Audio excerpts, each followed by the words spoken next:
Good morning, everybody. Welcome here in Thailand. It is a Tuesday morning. Welcome to the morning espresso, or in my case, I've actually I've got a morning espresso, and I've got a morning cappuccino, big old cappuccino. Free. I had a free one today, so I got this one.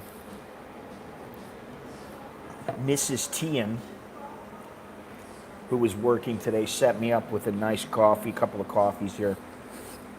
And yeah, so it's Tuesday and it's very hot out. The air conditioning, they open up at 8:30 here, but I don't know what the deal is, but they don't let them turn the air on right away. So it's still very hot in here. In about another half an hour, it'll be nice and cool. But outside, it's like 88 degrees. Feels like 97. Let me see if I can remember all this. Feels like 97. 69% humidity. High of 91 today. So it's the humidity that's the killer. 20% chance of rain. What else? Wind, a little bit windy, 8 miles an hour, south-southeast. And air quality is at 65. It seems like the air quality is not quite as good as it has been, but more people are out now. Things are opening up here. International flights begin tomorrow. An estimated, well, first it was 20,000, now it's 50,000.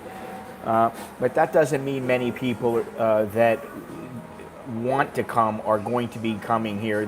Most of them are medical tourists, no tourists aside from that, and more importantly, the nightlife area will be reopening, and this includes bars, go-go's, massage parlors. So that's good for the people who live here. Let me see if I can get a little more light in here.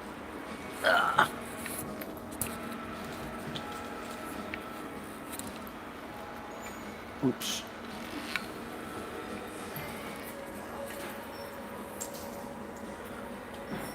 A little bit. There we go. Maybe a little bit more. See people walking by. This place, it's opening up, but it's still not normal.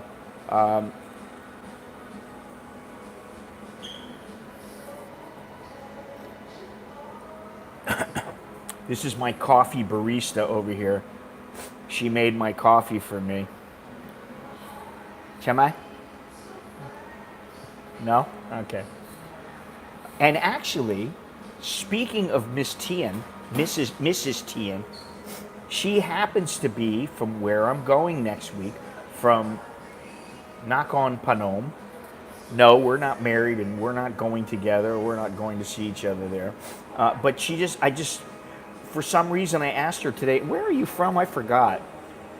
She told me she's been married for a couple of years and that, her kid's a year old now, almost a year old.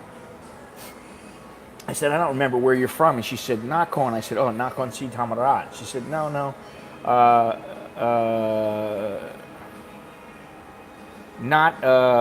don't know how you sent me a text.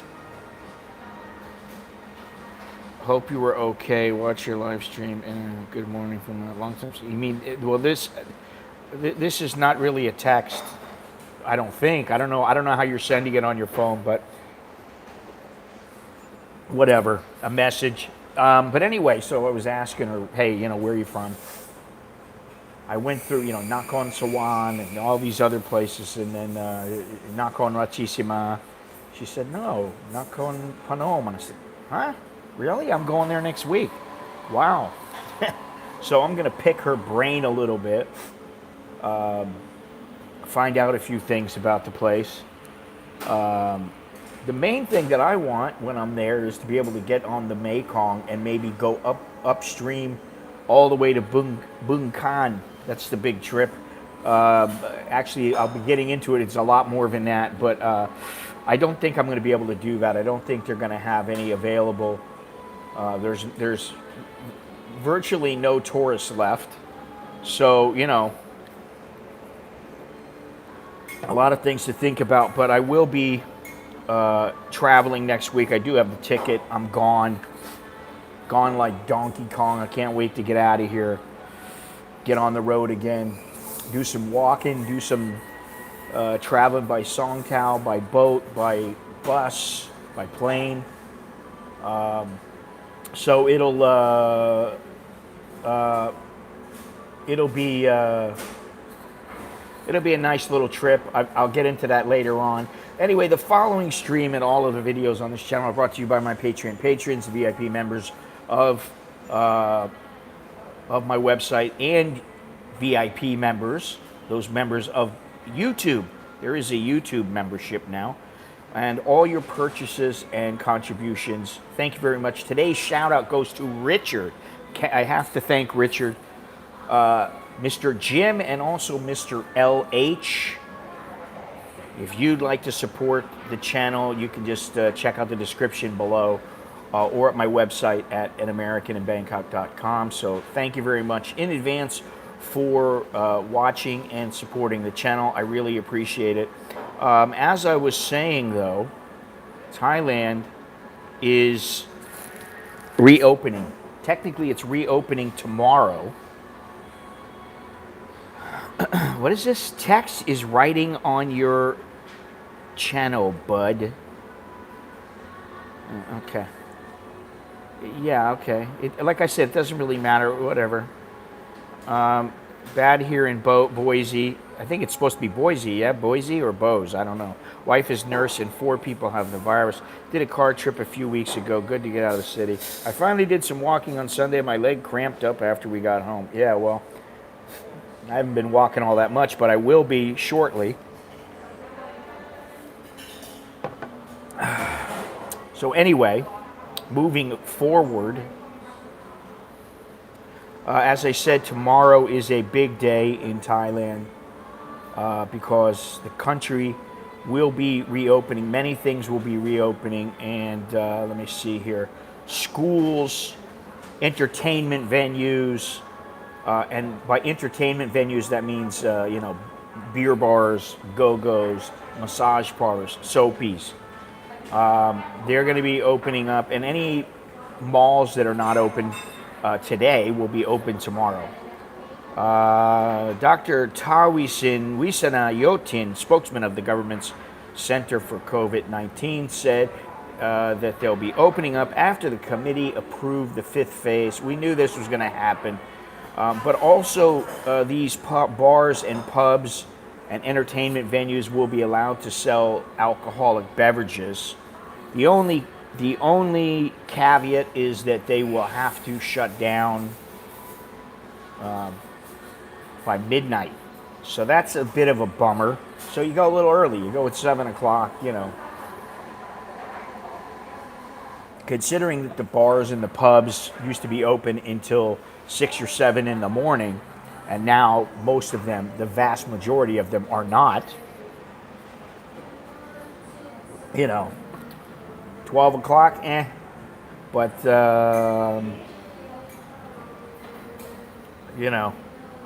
you take what you can get.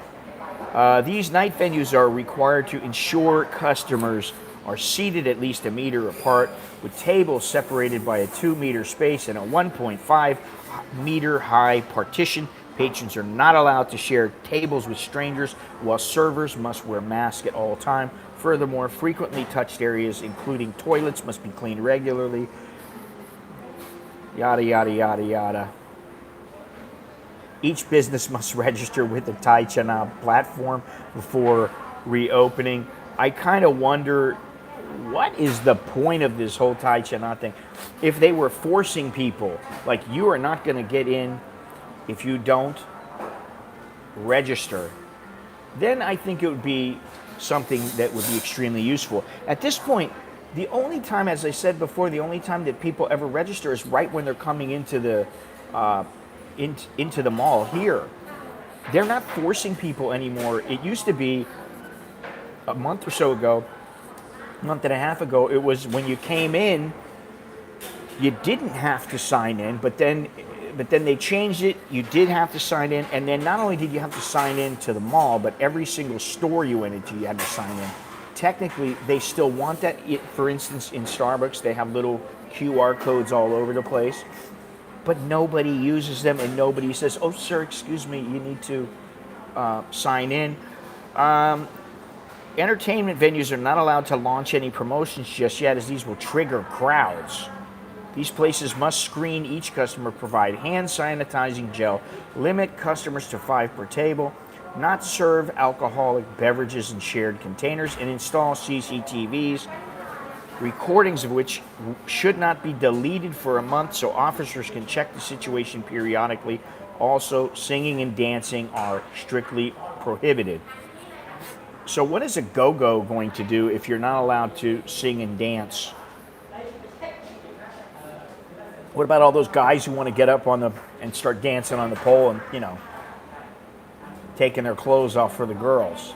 What about the girls? I mean, I don't get the whole, it's way too annoying going out to a mall and having to sign in and sign out. Yeah, it's extremely annoying. This is one of the reasons why I'm like, I have to get out of here. I just got to get out of this place. And it's at some point you need to go out. And if you're going to go out, you want it to be a fairly hassle-free ordeal. Now, for me to go across town, at least at the moment, is a bit of a pain because of traffic, because of the construction going on for the SkyTrain here. Once the SkyTrain is done here, I would suspect it'll be a little easier for me to get around, which is great, but I don't know how much longer we're going to live in this area. It really depends. But that's always a hassle. But now you got to go out, and most people are carrying with them. I don't always carry it because I know I can get it. They're carrying around hand sanitizer. They're carrying around alcohol. They got their mask on. I got a backup mask with me today because in case the one breaks, because they break once in a while. It's just freaking ridiculous. What a hassle it is. I will say this though. Here in Thailand, I don't really worry very much because for the most part, people are pretty good about it. If I was in the United States and I had people going, "Why do I have to wear a mask? It's my right. I have rights. I don't have to wear this mask," I would be a bit worried.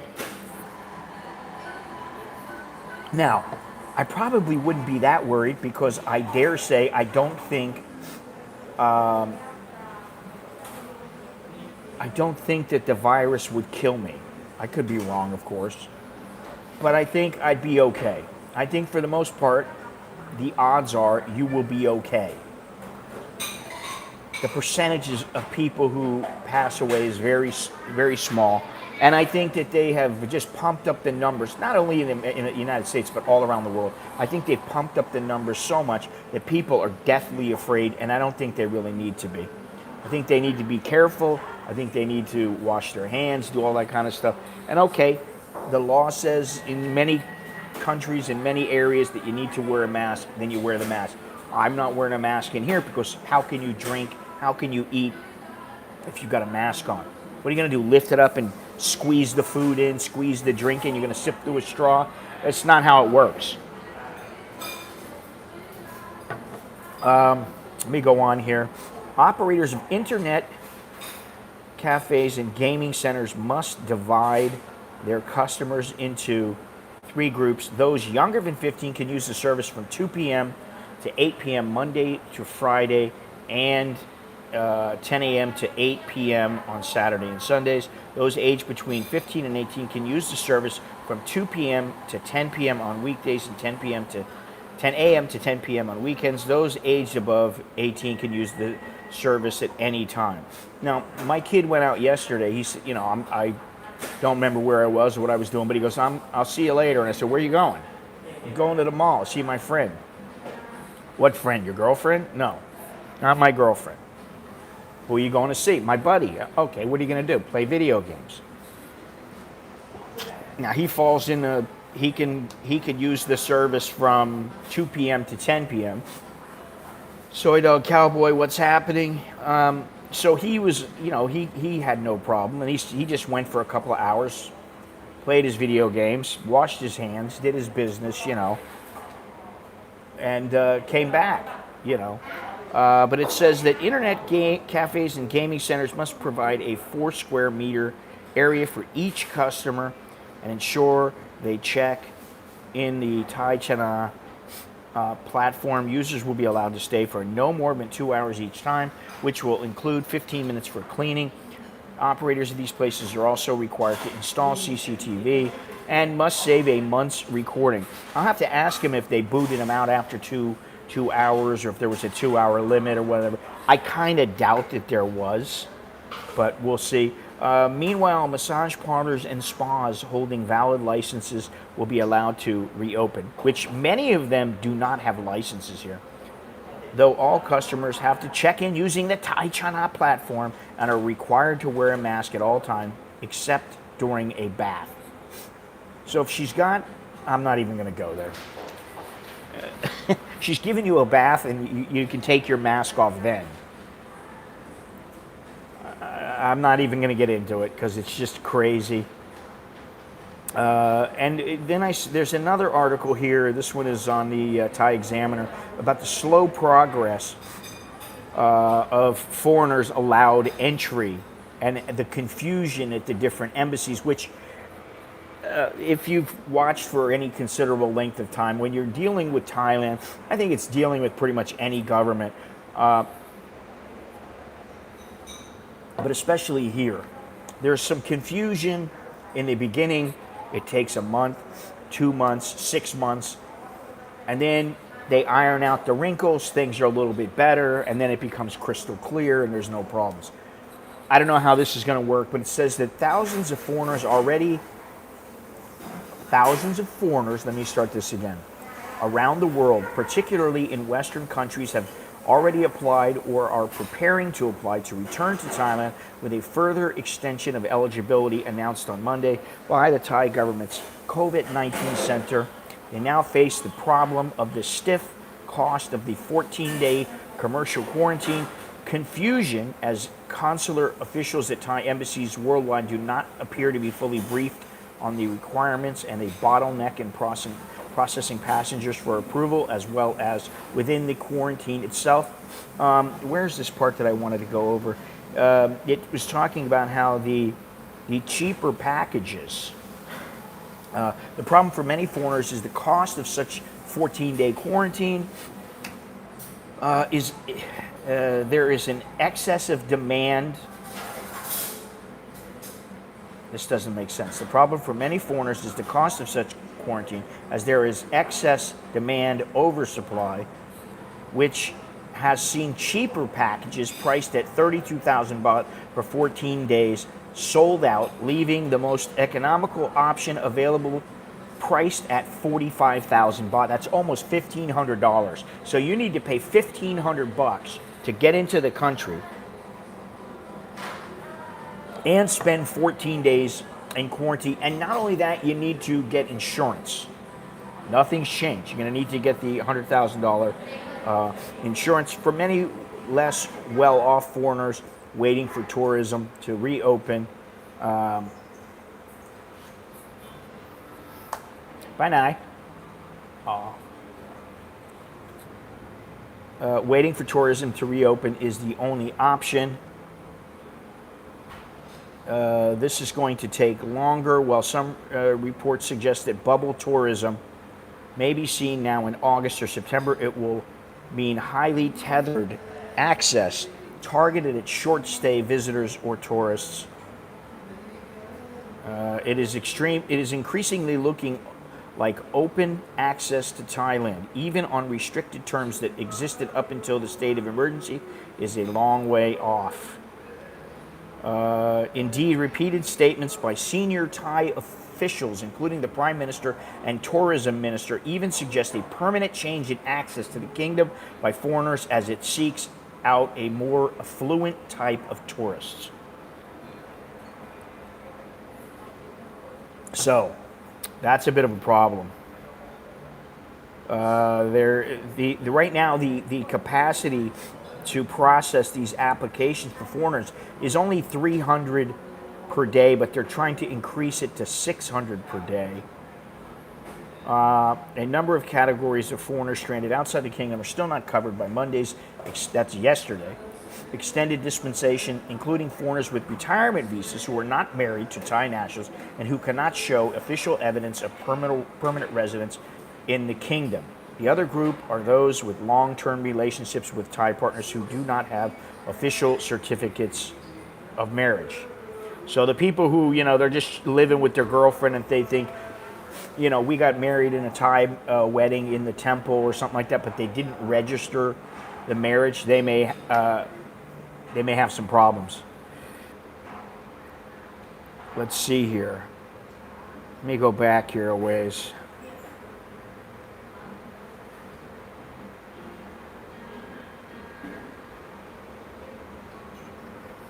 Where are we at here?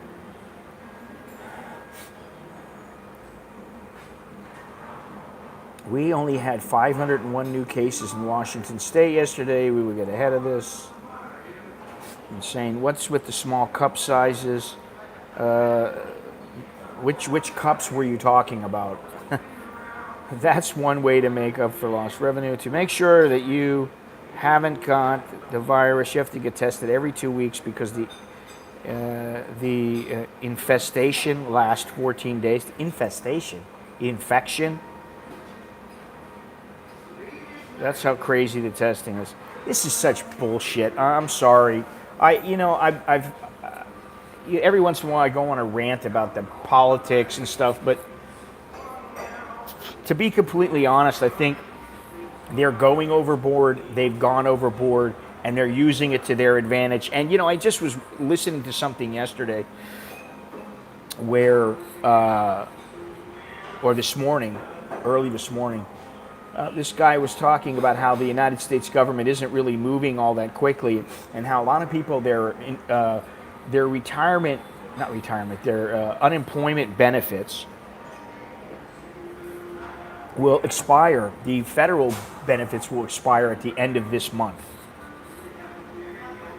Now, my thinking is, as long as people have money and they have a roof over their head, they have food, the only people who are really going to go out and riot and protest, and let me just say something, these people are not really all that peaceful.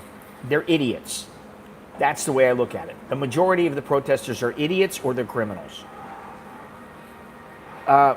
If you keep them to where they don't have to worry about their job for the moment, I think you're going to be better off than if people start losing their houses in mass. They're losing their jobs even more. The joblessness rate goes up. Unemployment goes up. I think the way to deal with it is until they start letting everybody go back, until things are semi-normal, they're going to have to give some people something. Whether it's unemployment insurance, I can't see, tax benefits don't do much good in the short term. What these politicians don't understand is they're like, oh well, we're going to wait until we're going to work on it, and then we're going to have a holiday session, and we'll be out from July. Thank you very much. Merry Christmas 2.0.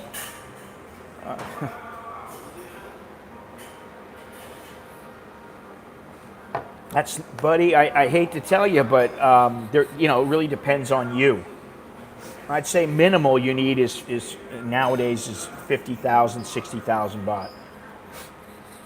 If you want to have a semi-normal life, I'm not talking about living in a little cheap hotel or something like that and scraping by on Thai food, having cheap meals. But thank you very much. You're the first person of the day, and therefore you are entitled to good luck. So I appreciate that very much. The huge cup is an A cup and the small cup is a D cup. Isn't it the other way around? This cup is the A cup, this cup is the D cup. Anyway, let's see, where was I? Now, oh yeah, the slow progress. It's going to take time for all the embassies around the world to catch up. And I can tell you that, my wife works in the tourism industry, and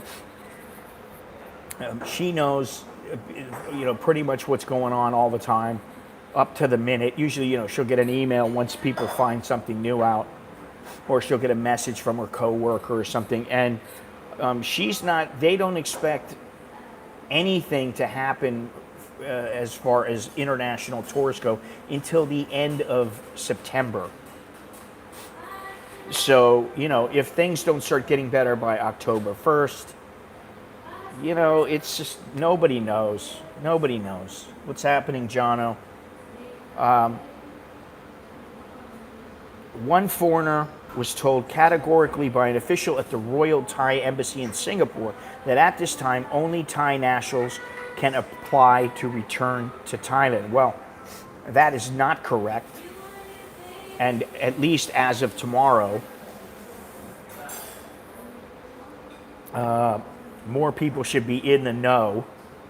Hopefully they get the memo. Listen, I know several people who are like, I'm going to plan for September, October. Honestly, I don't know that I would plan it all. I wouldn't plan anything. Unless, they're going to give you a free, they'll give you a refund, or they'll allow you to change your ticket for free. I just wouldn't plan on it. And if you're an American, forget about it. America's in a bad way. Let's just face facts. Well, thank you again there, Merry Christmas. So $2,500 to $3,000 a month would be enough for fun. Listen, I know people who had $1 million baht a month, and they were always, I wouldn't say they were strapped for cash by any means. They were living high on the hog. So it's all about what you want to spend. This guy is a guy who used to go to the expensive soapies all the time, and pay the girls 5,000-6,000 baht, give them a couple thousand tip, something like that. So it's just, $2,500 to $3,000 is a good amount if you're not going to go out whoring all the time. And even if you are, you could still, if that's what you wanted, you could do that. If you wanted to go partying in the clubs, if they open up, it'd be enough. So,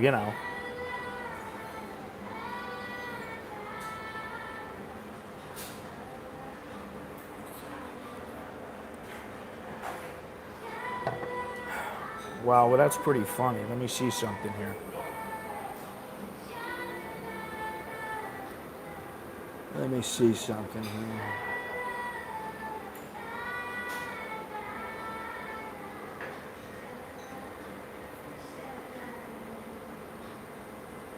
Give me a second, boys.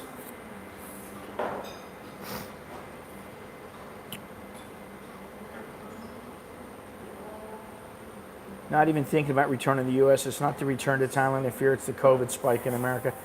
Yeah, Jono, you're a little older, and it's something to think about for sure. I think you'd probably be fine, but I also think that it's not really. To me, it's like, listen, I'm flying to Nakhon Phanom, and the only reason I'm flying is because I know, I chose my seat. I know they have certain stipulations. I know what I'll be doing, which is I don't have a problem wearing my mask in the plane for an hour and 15 minutes, whatever the flight is. I don't have a problem doing that. I don't have a problem bringing my hand cleaner with me. I just cleaned my hands just before I sat down. I'm pretty good about it, so I figure, hey, I'll be okay.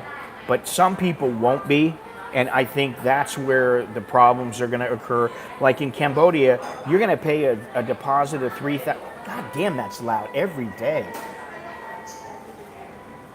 I can't even hear myself think. $3,000 just to get in as a deposit. And then, if anybody on the plane is found to have the virus, then you're all quarantined. you know. Now, there's some good news. What is that good news? One of the Thai ministers of parliament has added his weight to calls for the sex industry and sex toys to be legalized in Thailand. Contrary to what people think, it is not legal, but it is tolerated for various reasons, which I'm not going to get into, but you could think about it on your own. Doing so would bring sex workers into the system, afford them better protection from crime, and allow them to seek state benefits. Taxing them on their earnings would be a bonanza for state coffers.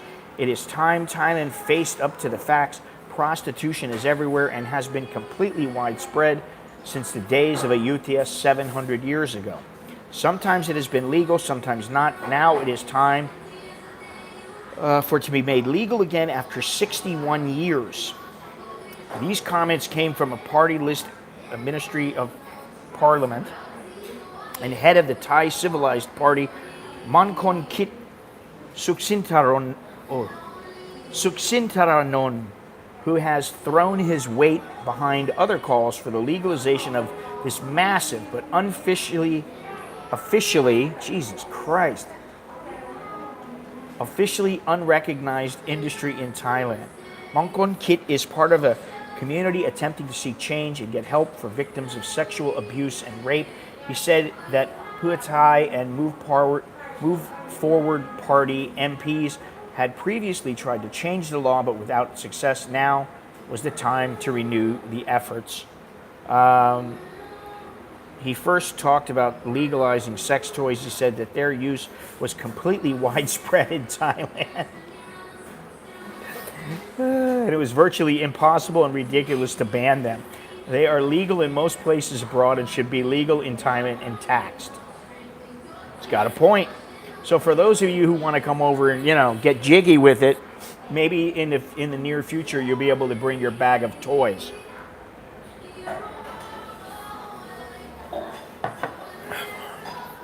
Then he turned to sex workers in the prostitution industry, saying that on his committee, progress is hindered by some old dinosaur MPs who hail from World War II. But there is a new breed of forward thinkers who are pressing for change. Along with him, they believe it is much better to get sex workers into the system, give them a tax number, and afford them state benefits when necessary. I understand it. Listen, many years ago, I don't know how many, but a dozen or so, I went with a group of guys. We were all working in boxing. We all had our own little positions, and some Thai guys said, "Hey, we're going to take you to this spa, this sauna." We said, "Okay." So we go in. We did the sauna thing. We did the cold plunge. The swimming pool, the cold plunge, the sauna, the steam room. We did the whole thing. And then the guys were like, "Okay, you guys want to listen? There's women here too. If you want them." So it was not just the traditional soapy or massage parlor as many people know. This was a full-on experience where you go and you do pretty much whatever you want. And this is right out in the open. They have them all over the place. So I don't know why they don't legalize them. It's kind of like when I first came here, all the Thai girls used to tell me that, many Thai girls, no sex before marriage. Well, now we know that's bullshit. This is 25 years ago. At the time, I was like, I want to. Who wants to be a non-believer all the time? Who wants to be a pessimist all the time? I was like, oh, really? Wow. Oh, so the girls kind of wait. I was like, well, that kind of sucks. But some do wait to give it up to their boyfriend because they want to make sure that guy's going to marry them. And that's why guys use the prostitutes here, because they need that relief. And so they go into the massage parlors or whatever. They get their business taken care of. And then, they can wait for their girl for a couple of months before she says, okay, I'm yours. That kind of thing. But I mean, it's all ridiculous because we know that the truth is that, all it takes is a couple of drinks on a particular evening when the timing is right, the situation is right. Next thing you know, you're both laying in bed and you're wondering what the hell happened last night, Because of the stigma and negative attitudes towards sex workers, many do not seek help when they are victims of crimes and sexual abuse. Mental problems are left untreated too. I think that is a big problem. This needs to change, and now is the time. Mangkon Kit said the attempts to stop prostitution in Thailand are completely futile as the industry is widespread everywhere and always has been. Anywhere you go, you can find a karaoke, a soapy, massage parlor, brothel, go-go, beer bar, whatever it might be. Question as to whether Thais are ready to accept that idea. He pointed to the fact that prostitution has existed in Thailand going back to the glory days of the Ayutthaya kingdom 700 years ago. Since then, there have been times when it has been legal, times when it was illegal. The last time it was legal was in 1959 when the laws changed. Starbucks, yes. Right now we have, Beer was here. She's gone. Now we have Mrs. Tian, and we have Mr. Ken. Thank you. And my best friend Ryan Poe has a bar in Chomtien with his girlfriend. Well, thank you very much. I may be back in Pattaya in a few weeks. I'm not sure yet. Depends. Depends on how things go on my trip. But thank you. Appreciate that. So let me go on here because this is quite interesting to me even. I find it enlightening. What did I do? Did I just shut it down? No, I put it over here. All right. He likened the sex industry to online gambling in Thailand. It's just as widespread and just as nonsensical to think that it can be stopped. Let me tell you something. I don't know how many years ago, 15 years ago, something like that. I used to use some of the online gambling accounts to bet on boxing, and I made money from it. Most of the time I made money, and I made enough to pay the bills. For several months I did it, and I made enough to pay the bills. But what part of the problem was is that, with the online gambling, the laws are so different all around the world. It's just a pain in the neck to get an account with many places. I mean, you could use Five Dimes or Pinnacle or some of these others, but, sometimes you would want to have a certain, you only got so much money to go around. So like in Thailand, they would block some of the sites periodically. It would be very difficult. And I can only imagine what it's like now. I don't know how they're going about it, but it was just like them. It was just like not long ago when they were like, you can't get true blocked Pornhub, and guys were like cooped up in the coronavirus, because of the coronavirus, and they don't even have any porn. They can't get to the porn site. It is time Thailand faced up to these facts and moved with the times and started to regulate the industry. Thai Visa notes that many Thais are in complete denial about the sex industry. Really? Since when? Maybe some older Thais are, but I don't know anybody in Thailand that's in complete denial of the sex industry. That's complete horse shit.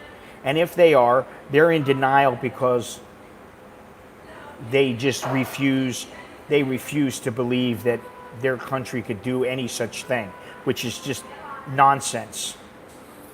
Complete nonsense. Even if they accept it, many parts of society remain deeply conservative, and with the old guard that the MP refers to in the story still making up a high proportion of the government, change is unlikely to be a quick and easy road. Now that I do believe the government is very, very conservative. People are far less conservative here than you would think. This place is such a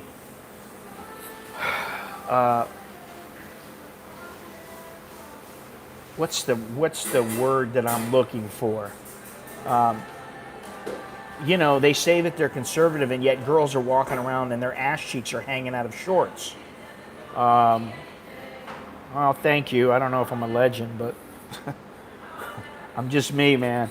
What's the word I'm looking for? It's not quandary.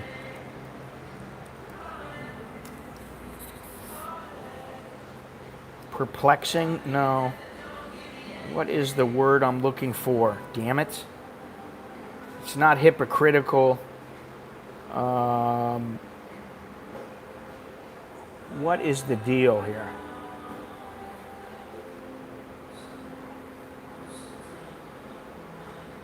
But you know, you got Thai women here walking around. Sometimes, no, it's not. Ironic is not the word. Social distancing equals no sex. Yeah, well, we all know that's going to happen. Contradictory. Thank you. It's a contradiction.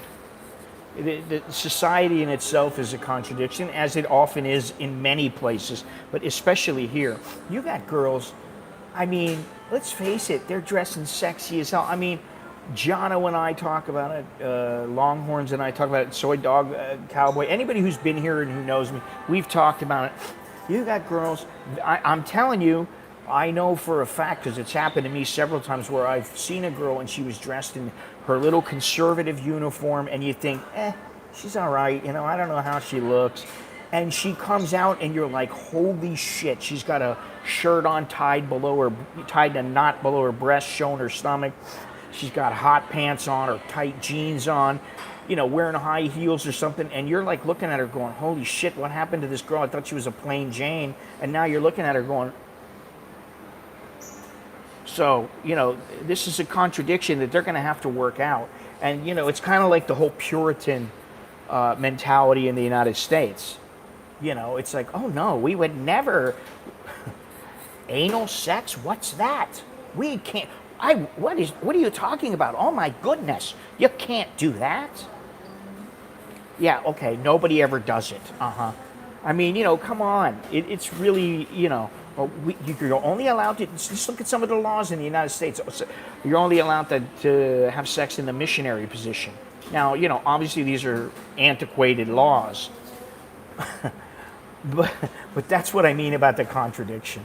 Now, one thing about the, you know, we got the bars opening up here. In Arizona, the Arizona governor is closing, he's ordered the closure of bars, gyms, movie theaters, nightclubs, and water parks across the state for 30 days in an effort to combat a spike in coronaviruses. Our numbers continue to increase. They're going in the wrong direction, and we're going to take some additional action today to contain the virus and get back on track. So, I mean, he doesn't say anything about restaurants. Nothing about restaurants. This is what I don't get. He's not saying anything about restaurants, but it's always the bars. Coming to Thailand in March, if normal again.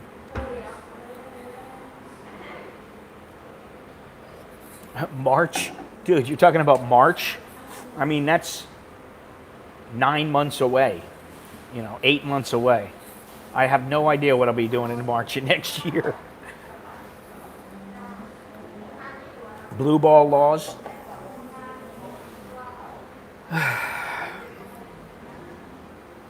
So here they are, they're doing that in Arizona.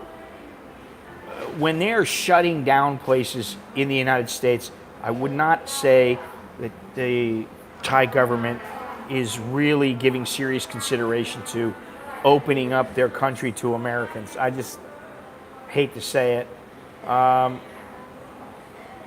It's getting bad in the Dallas area. I have friends that have it. Luckily, I'm in Ohio for now.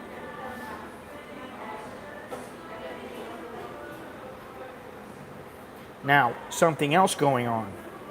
Nobody thinks about this. Chinese are jumping at the elite Thai visas to escape the coronavirus, which that does worry me. China's initial coronavirus outbreak and the current resurgence in Beijing have driven many Chinese to apply for long-term residency in Thailand as the kingdom enjoys plaudits for its handling of the pandemic. Thailand Privilege Card, the operator of the Thailand Elite Card, has seen a surge in applicants since February, especially in recent weeks, 3 agents told the Nikon Asian Review. The card offers a re-entry visa renewable for up to 20 years and other perks for those who can afford it. We have received many queries after China saw a potential resurgence of COVID-19 cases starting in mid-June, said Bobby Hay, an elite card agent based in Bangkok. It's strange that some people have never been to Thailand. The COVID-19 pandemic has spurred many Chinese into looking for a second home overseas. Elite visa members totaled 9,579 as of February 29th, with Chinese making up 20%, an internal document seen by Nikkei shows. British members totaled 6%, while Japanese and Americans made up 5% each. Membership has risen from 6,495 at the end of 2018. I mean, I'll be honest, I have considered it. It's a bit pricey, especially for me. It is pricey. Well, they can get here and stay here. They probably figure they can get here and stay here and they'll be safe. And then once things get back to normal, which I think that's extremely optimistic, then they can go back to China and then they can come back here whenever they want. But anyway, this elite visa, especially if you're older, it's not a bad thing. I believe they have one. It's $500,000. I think that's for 5 years. Then the next one is 1 million baht, and that's 500,000 baht rather. And then 1 million baht for a 10-year, and then 2 million for a 20. I think that's how it works. Thais are going to regret allowing CCP victims to enter back into their Thailand, but some of them nah.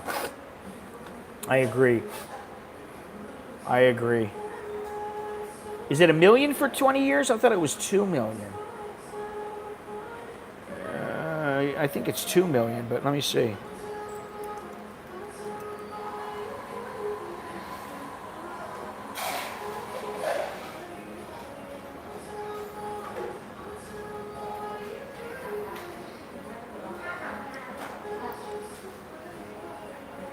Five years is 500,000 for one person. 20 years is 1 million baht. So what's 10 years? Oh, 10 years is okay. 10 years is 1.5, and 20 years is just 1 million. You got to pay an extra fee, I guess, for the 10 years. I got 20 for 1 million, but they have some higher prices for golf and stuff. Yeah, but it's not 100,000 a year, Andy. I don't think they let you make payments on it. Although that's not a bad idea, to be honest. 500,000 for 5 years, 1 million for 20,000. Yeah, there's several different plans, and they got the. Let's see here. 20 years is actually okay. 20 years for individual says 2 million, but that's with all the perks. Renewable every 5 years, airport service, limousine, golf, and spa 24 times a year, which that wouldn't mean anything to me. So yeah, they've got the list here. I can put it up for everybody. I've got a little list.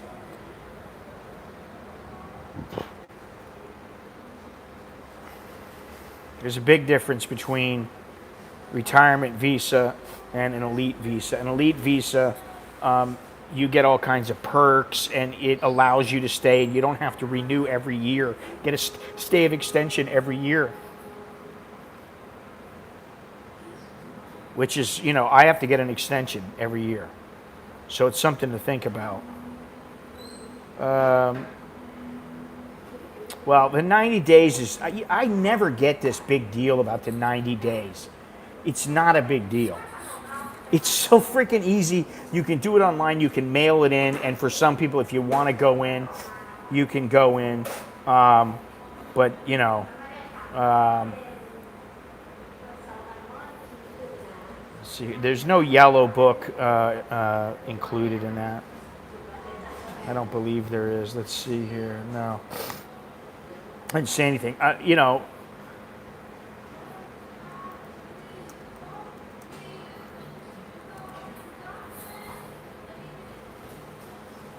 let me see here.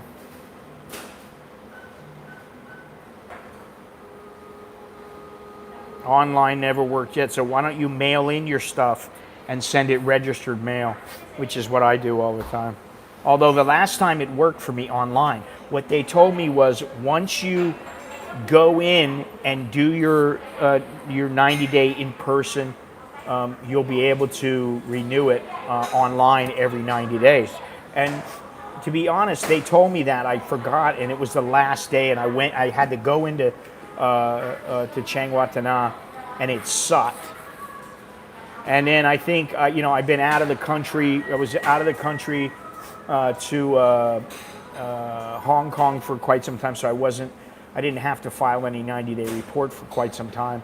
And then after I went in, there's no minimum bank account, no minimum bank balance. You just pay the money. I did put the link up, and if you go all the way down, almost all the way down to the bottom, it gives you the comparisons between the diamond card, the rose card, the white gold card. Blah, blah, blah, blah, blah, you know.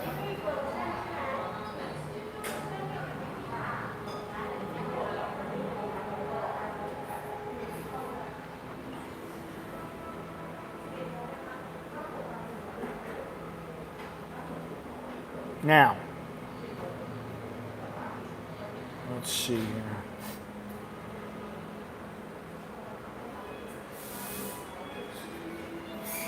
So for an extra $200,000, you get 20 years with it. Yeah, but this is not, they don't just hold the money. They're not just holding your money, they take that money. So you pay, the $800,000 for a retirement visa is your money. You get that money back. The million baht, you're paying that million baht. You're giving them that. So yeah, for a couple $100,000 extra. But they have the one here, Elite Family Premium. Then they have this one here. Jesus, this music is driving me freaking crazy. It's not how loud it is really now. It's the music. This song. Jesus Christ.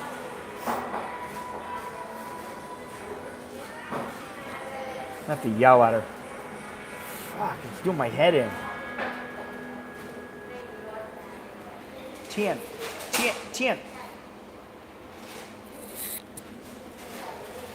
He's busy with a customer.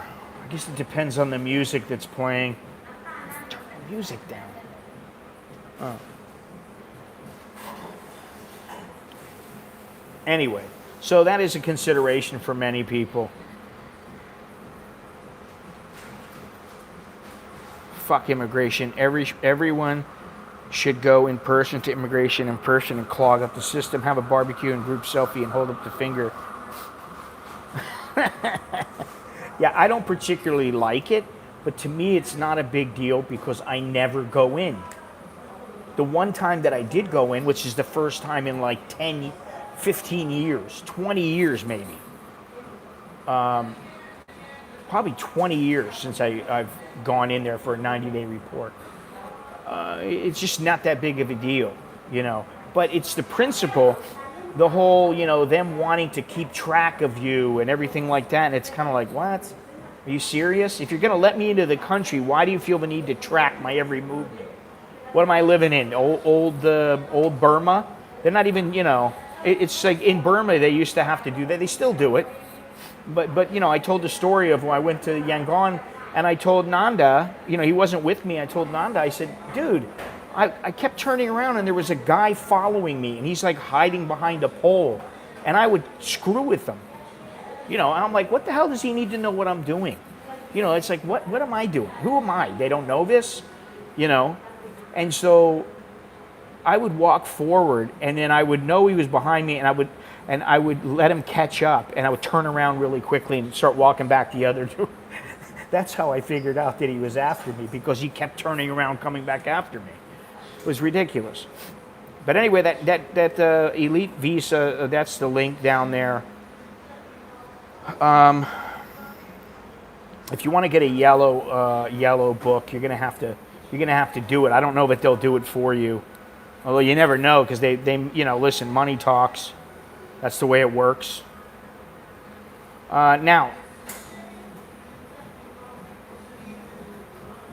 these are some of the things that are happening in Asia. But I talked about the how ludicrous things are, and this is one reason why I want to get away. And I've already started pulling back a bit from the whole political arena and what's going on in the United States, because quite frankly, the way that things are, I will never, ever, ever go back to the United States. They've been tracking SIM cards for years, dude. I don't know where you've been. They've been tracking them for years. And if you don't register your SIM card, then the SIM card stops working. And I just got a SIM card. I got a new SIM card that I can use, because my old SIM card, it doesn't work anymore for some reason. Probably because I wasn't using it. But hang on a second here. Let me move forward with this. I was talking about the whole. Well, here's one thing. In New York, Broadway is closed. The Broadway Theater District is closed through the end of the year, at least. So in the United States, they're not even going to be letting people into theaters until, at least in New York, they're not going to be letting people into Broadway shows and these kind of things until at least the end of the year. So why would they let people in to Thailand? Why would they let Americans come into Thailand? I don't see that happening. Now, the other day I talked about how the John Wayne Airport is going to be renamed. It's going to revert back to the Orange County Airport. And his son, who was an actor, I don't know if he still acts, Ethan Wayne, said, let me make one thing clear. John Wayne was not a racist. I know that term is casually tossed around these days. And that's what I've said. It is tossed around like, oh, you said this, you're a racist. No, that's not necessarily true. Sometimes people are misunderstood or whatever. In the old days, it was racist if, you were saying, listen, you can't ride on the same bus. Blacks have to sit in a different part of the school or on the in a different area of the bus, or they have to use a different bathroom or whatever. That's racism. We're not going to hire you because you're black. That's racism. Racism is not like what these people are saying in the United States. It's absolutely nuts. There is no question that the words spoken by John Wayne in an interview 50 years ago have caused pain and anger, Ethan continued, referencing the late actor's 1971 interview with Playboy. They pained him as well, and he realized his true feelings were wrongly conveyed. At the time of the interview, Wayne is... Okay, I'm not going to go into that. He said... he also said he felt no remorse for the subjugation of Native Americans and called movies such as Easy Rider and Midnight Cowboy perverted. I don't know what the deal was with that, but he called out bigotry when he saw it. He hired and worked people of all races, creeds, and sexual orientations. Blah, blah, blah.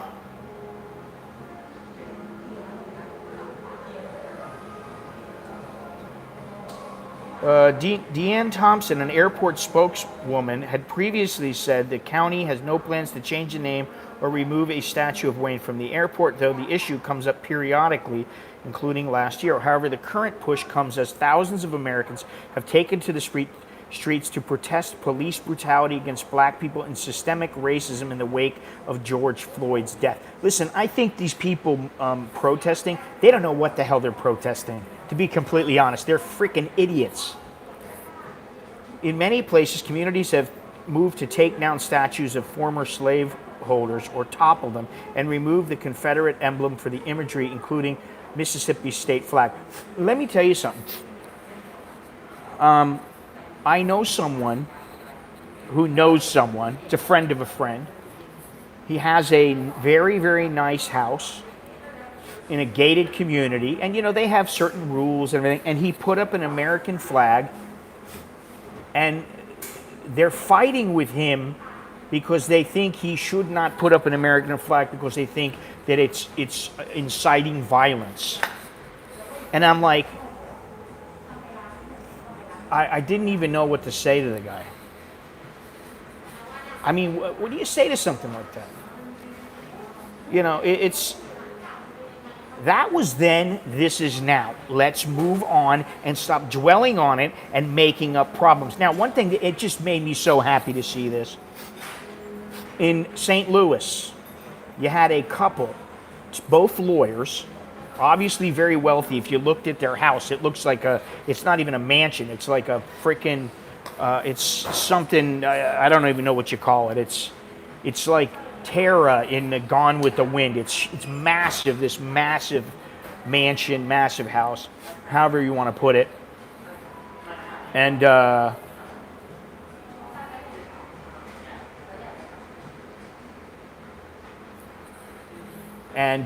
anyway, so these protesters, what they did, and you know, of course, these are the peaceful ones, supposedly. These protesters went into an area of St. Louis where these people live. They had a fence up. It said, this is private property, no trespassing. They broke through a fence, through a gate. They just broke through it, decided to just walk right on through. And it was this couple's, their house. They're marching in, beating the drums and screaming all kinds of things. And apparently it says they threatened the couple and said that these people would be killed and their house would be burned and their dog would be killed. They were having dinner. They walked out. You got to see this video. It's pretty funny. The lady's standing there with a gun in her hand. It's just a little, it looks like I don't know what it is, maybe a 9mm, something like that. And or I don't know, maybe it's 22, but he's standing there with a machine gun. And these people, they're telling these people, you need to leave. And these people are screaming and yelling at this man and woman saying, calm down. And he's trying to say, you're on private property. You are on private property. You are on private. If it was me, I would have shot him. I would have been like, you broke in, I'm shooting you. You know. Now I say that. I would have liked to have done that. You know, there's that side of me, that vicious side of me, that'd be like, I'd like to blow a couple of their heads off. The truth is that I probably would have done the same thing. I would have said, hey, listen, this is private property, you need to leave. And if they would have came at me to attack me, I probably would have shot them. Then I would have shot them. But, you know, like these people think they can do what they want, go where they want, and they can get away with it. Yes, I know, Bruce, they do all kinds of things. And here's the real problem. You got this Bill de Blasio, who I never knew who he was. Okay, I didn't know who this guy was for many, many years, up until recently, the last year or so. I didn't know who he was. I don't keep up with America. Quite frankly, the only reason I care about America anymore is because of my family there and because of my friends there. Where do the protesters' rights end and the homeowners' rights begin? Yeah, it's a good question, Jono. Although we already know the answer, it's a rhetorical question. But for these freaking Muppets, and that's what they are, they're a bunch of Muppets.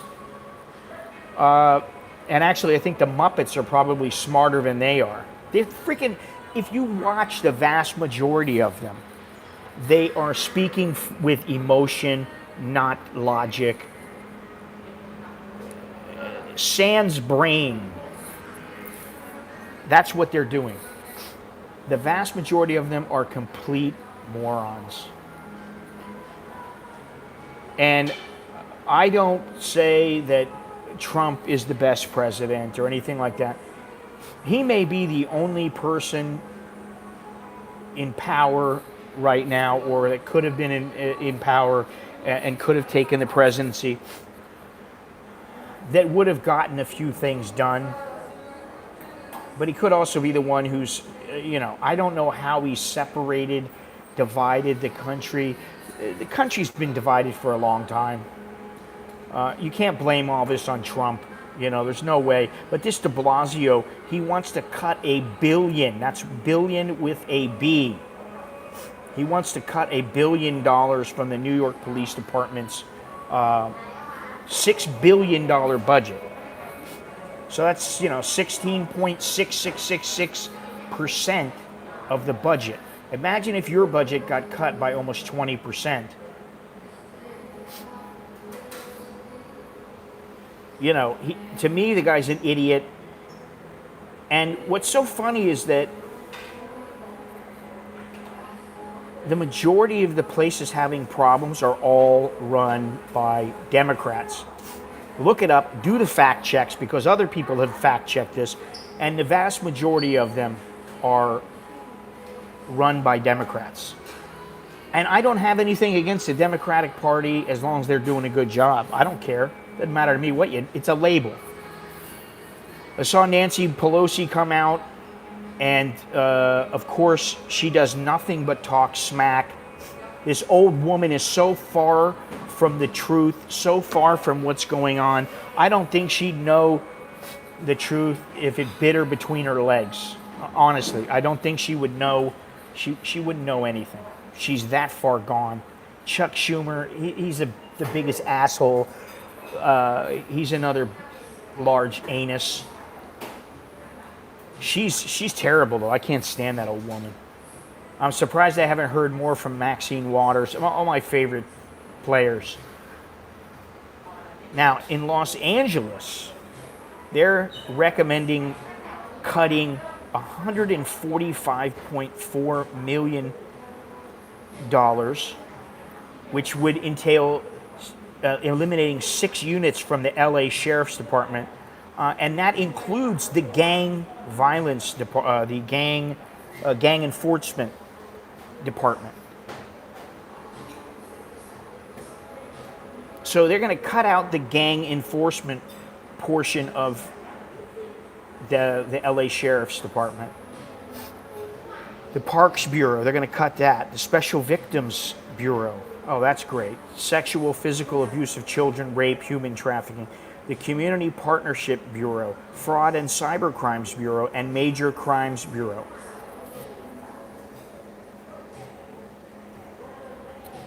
I'm sorry, these people, they're just, it's too much. It's too much now.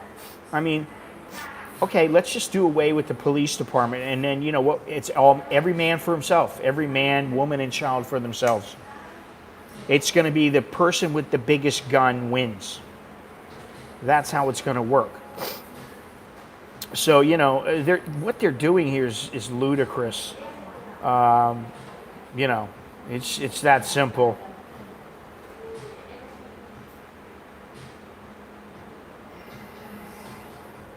And Kenneth, where are you from? Where are you from? The UK? I mean, you know, if you're not from the United States, I'm sorry, you know, you really have no power and no ability to get critical of anything. You should worry about your own country. I mean, seriously. I'd love to see any group of protesters ask who John Lewis was or what happened in the Edmund Pettus Bridge. Yeah, I mean, these guys, they haven't got it. Listen, I've become redundant. I've heard fireworks every night in LA since the protest began. Inmates running the asylum. It's frustrating to see intentionally imploded. We have been sharply divided since the 2000 election. Yeah, well, buddy, if you're in Norway, you got no reason to talk about America. Seriously. No offense, but, you're in Norway. There's a huge difference between Norway and the United States. For further information regarding the 90-day, please, and if I ask them,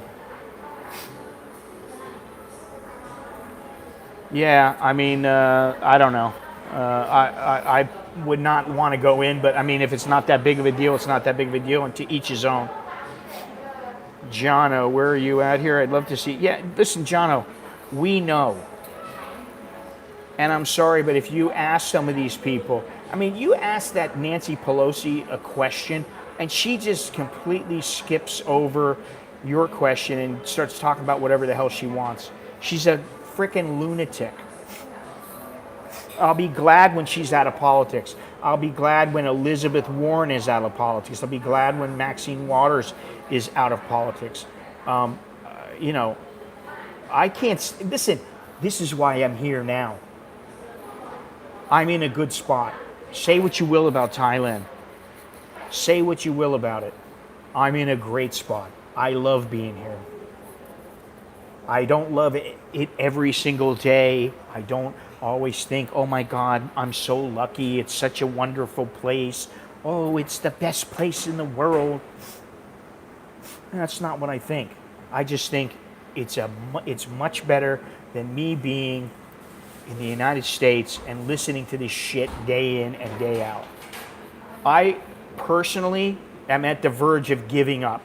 I will continue to vote, but I've given up on any semblance of normalcy happening in America again. Yeah, you see? And a lot of people believe that. Listen, my parents are like, if they weren't retired,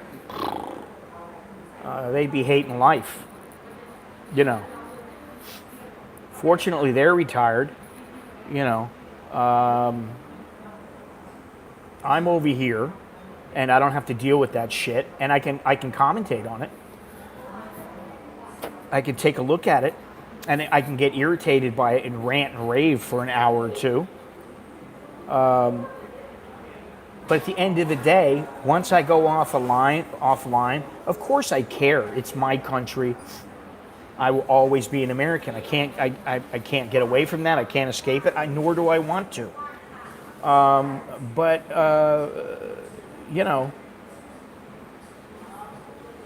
I'm here. I've been here almost half my life now, and I can't see myself going back to. I can't see myself going back to the United States and living in this atmosphere they have there, because I'll either end up dead or I'll end up killing somebody. That's how it would work with me. Norway are so connected to USA oil, anything happens. Listen, I don't, that's not me. And, you can say what you want, but you have no control over what happens in America. So that's my point. It's like me commentating on the politics here in Thailand. What's the point? There's no point. Analyzing it, that's one thing. But making a change, I can't do a thing. I can't do a change. I can't do a thing here. I can't. If I wanted to commentate about Norway's policies and all that kind of stuff, yeah, okay, I could research it. I could commentate on. I could give my thoughts. But what's the point? I mean, the people who need to be concerned right now about what happens in America, the first people are Americans. Americans are the ones who can make change, who can keep things the same. They're the ones. Not yet, there aren't. Hopefully there won't be. I understand. Just like where I live here, it's like when there were protests here, when there were coup attempts here. I could hang out in my neighborhood. I could come to the mall. I didn't ever have to worry about it.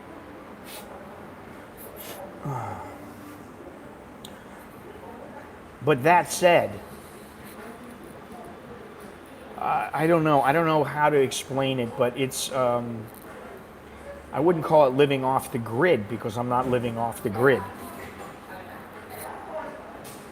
But if you really wanted to, if you were somebody in the United States and you had enough cash, and let's say you were retired, you had enough cash, and you're not relying on a pension or something being transferred every month. You just had enough cash, and you worked it out to where you transferred whatever you needed over to here.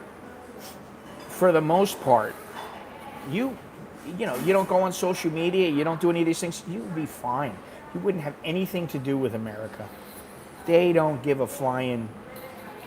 They don't care what you're doing here. As long as you're not doing anything major, they don't care what you're doing. Now, I'm going to say it again. I'm going on my trip next week. I wanted to get into it a little bit.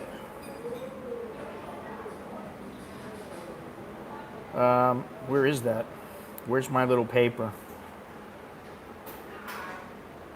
There we go. Oh, shit. Where's my paper? Where is the paper? All right, I got a lot of things planned. Hopefully I can pull all of them or at least some of them off. I'd like my goal is to circumnavigate Thailand's outer edge. I don't know if I'm going to do it. It all depends on how much money I spend, how much money I want to spend, how much time I want to spend, how much fun I'm having, how people are, whether people want to see what I'm showing or not on YouTube.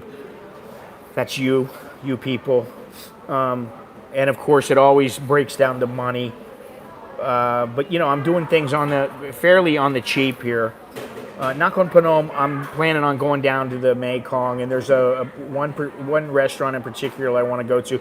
I want to go to Uncle Ho's house, Uncle Ho Chi Minh's house. I want to go check that out. Of course, I'll be streaming and shooting video there. Yeah, they did have one, and it was like 12 people. So I don't give it, listen, they start doing that, then the Thais will take over, and they'll be like, get out of here. You're not welcome. Let's check your visas. That's what they would do. But then from Nakhon Phanom, I go to the 77th province of Thailand, which is Bun Khan. And in that province is the Wat Putok, also known as the Wat Jetiakiri. It is a wat on top of a mountain, and with around the mountain is a wooden staircase that goes up, and you can see the valley, but you can also see into Laos. So that's one thing. Then over to Nong Khai. I want to see how Nong Khai's riverfront has changed, and also visit I've been to this place once before. What do you highly recommend? Dude, do you know that you're starting to be a bit of an irritant? You're really disruptive. No offense.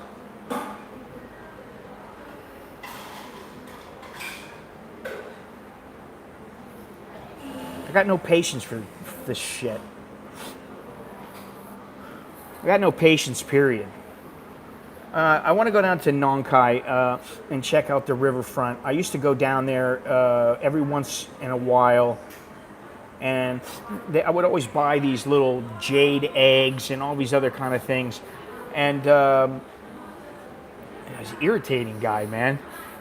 And by the way, for those people who tell me, oh, I've been subscribed to your channel for this many years and that, listen, I can tell exactly how long you've been subscribed, so don't try to bullshit me. because YouTube now shows how long someone's been subscribed to your channel.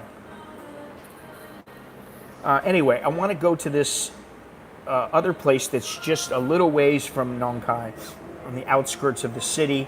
It's called the Wat Salakeo, and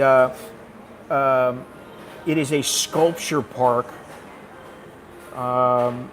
which I don't even want to get into because I don't know that much about it. I don't remember that much about it, but it is a wild place.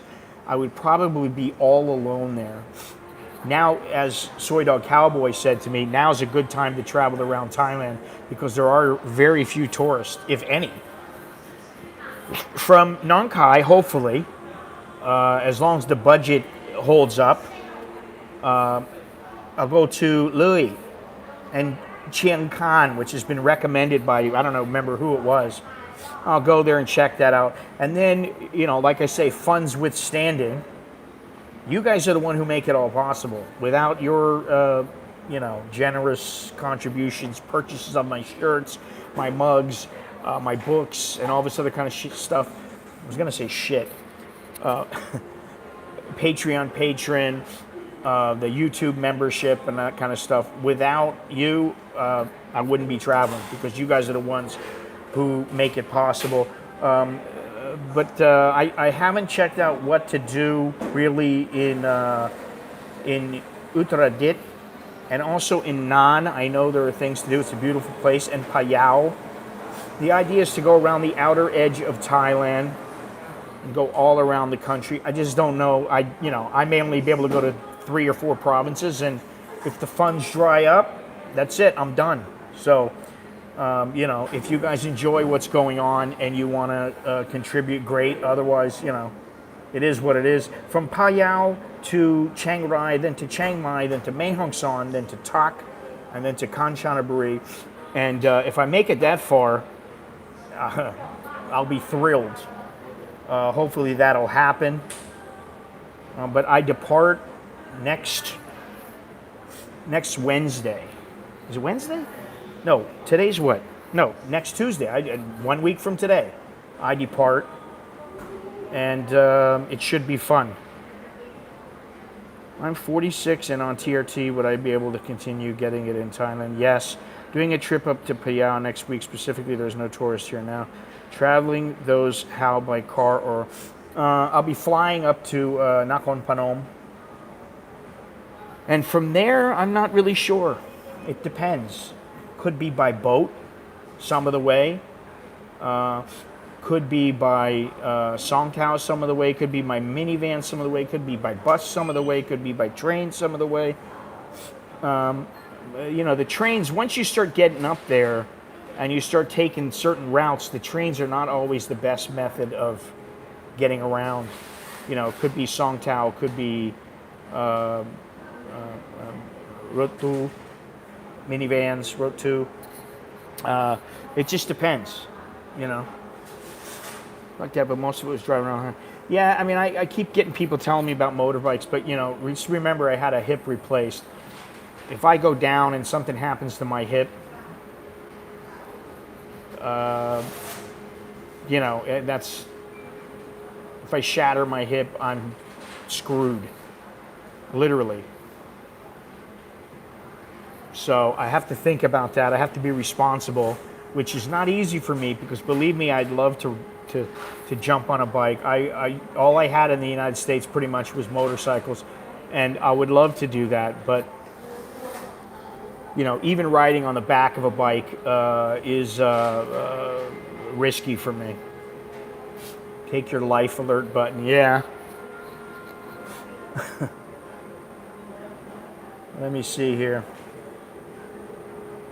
So anyway, that's what's happening. The trip should be fun. I don't know what there is to do in Uttaradit.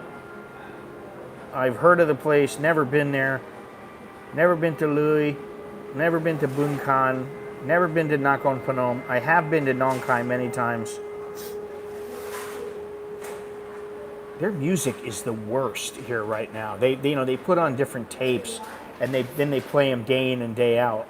Fucking loud, man.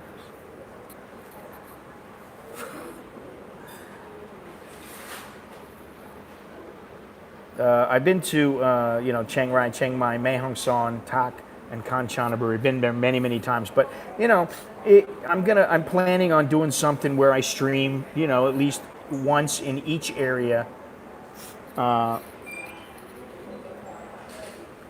then shoot video. So should be interesting.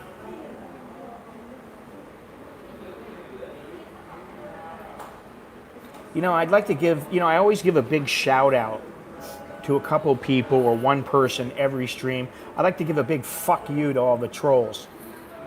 Just so you know. Stick it up your ass, you bunch of worthless pieces of shit.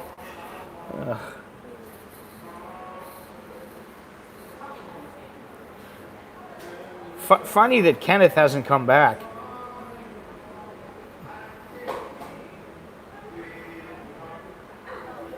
Kenneth from Norway. Yeah.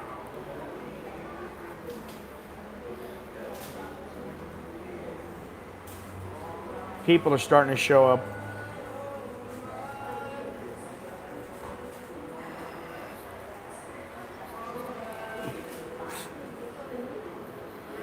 There you go, Gennaro.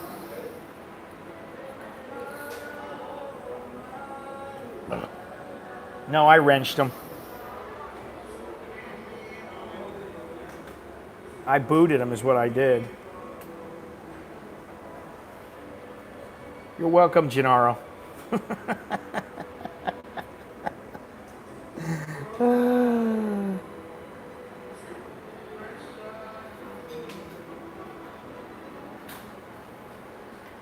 Now, I don't know if you guys saw, there's one other thing here. And this is so funny because no one is crying about this. They did put an article up on Fox News about this, but the an editor from the Washington Post she tweeted out that white women were lucky others are not calling for revenge, and then she deleted the tweet. Her name is Karen Attia, and she reportedly declared, "White women are lucky that we are just calling them Karens and not calling for revenge," in a since deleted tweet. Now you see, that's the kind of thing that, where does that get you?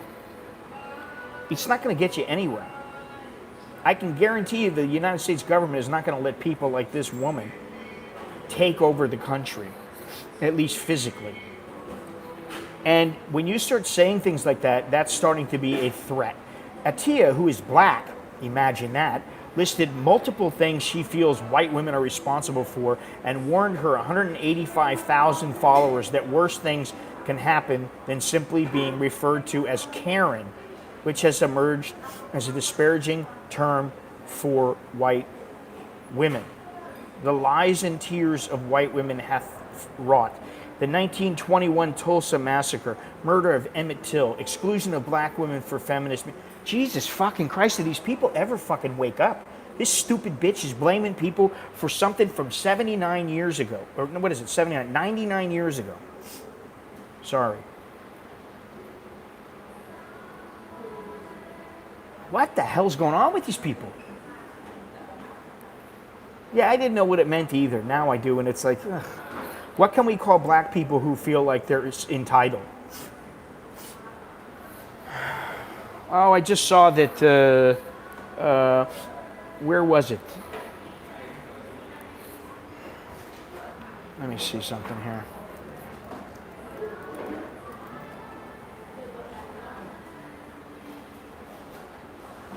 Twitch. Donald Trump was suspended from Twitch and banned from Reddit. This is how bad it's got. It's gotten so bad that they're banning and blocking the President of the United States, supposedly the most powerful leader in the world, because they don't like what he said. I don't like what a lot of other people say. I certainly don't particularly like what some people say about me. And you know what? I just get over it. I don't forget, but I get over it. Believe me, I don't forget anything when it comes to shit like that. But I get over it because what choice do you have? It's just, how important is it? It's not. So they can't get over it. I don't understand why. You know, it's about control.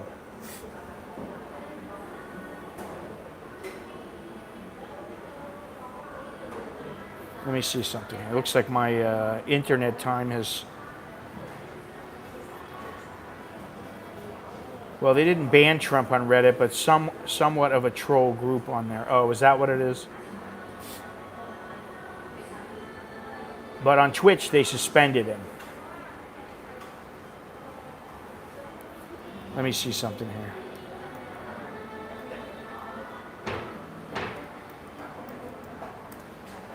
I got no internet on my laptop now,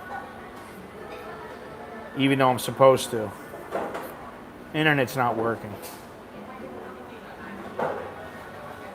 It's, you know.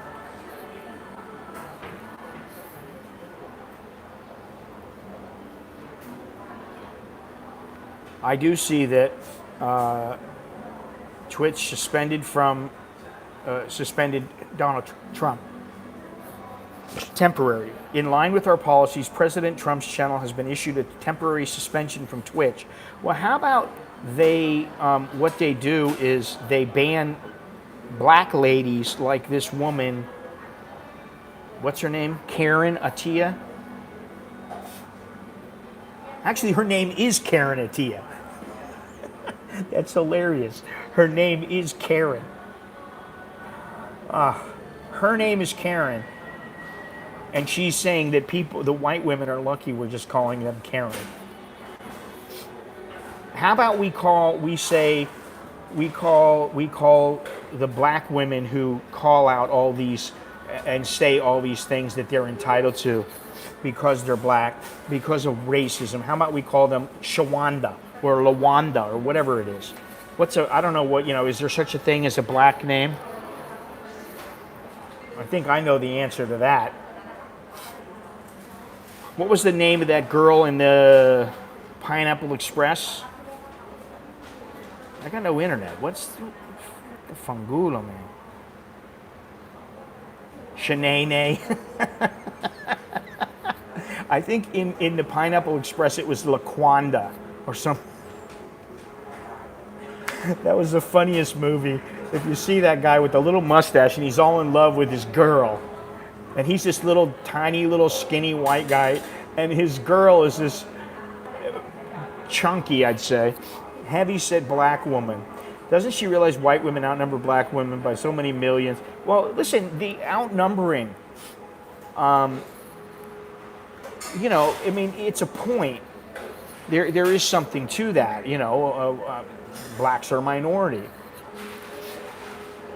But that's not really the point. It really shouldn't matter. What matters is that this woman is saying these things, blaming people. Where are her brains? This woman, listen, she's writing for the Washington Post.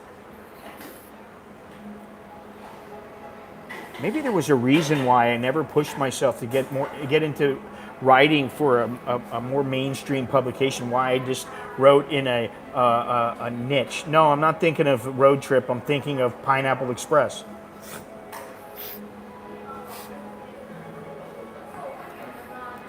The hell was her name?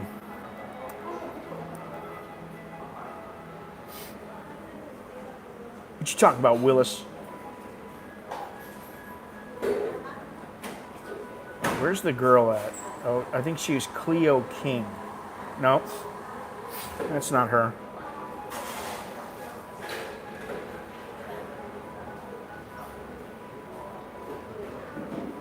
Is this the one, Pineapple Express, Seth? No, this is not the same one. Well, it's Superbad? It's the one with that guy, no, it's, what is it? It's the guy, the red-haired guy. What was that guy's name? It's not Pineapple Express. It's not. Oh shit! What happened? Oh, I'm back on now.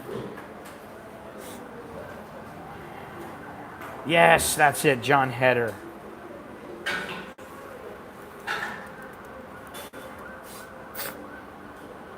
Napoleon Dynamite. Oh my God, that was a funny movie. That was the funniest movie. Oh, her name was La, La, La Fonda Lucas. So how about instead of calling them Karens, we'll call them La Fonda. And her real name is Chandrella Dupree Avery.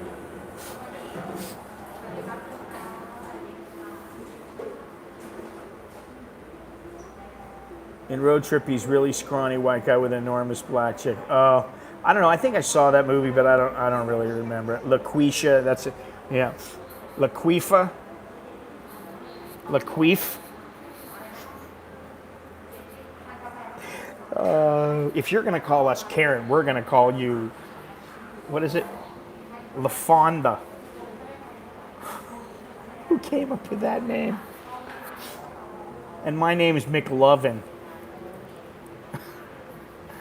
Oh, God. Hilarious.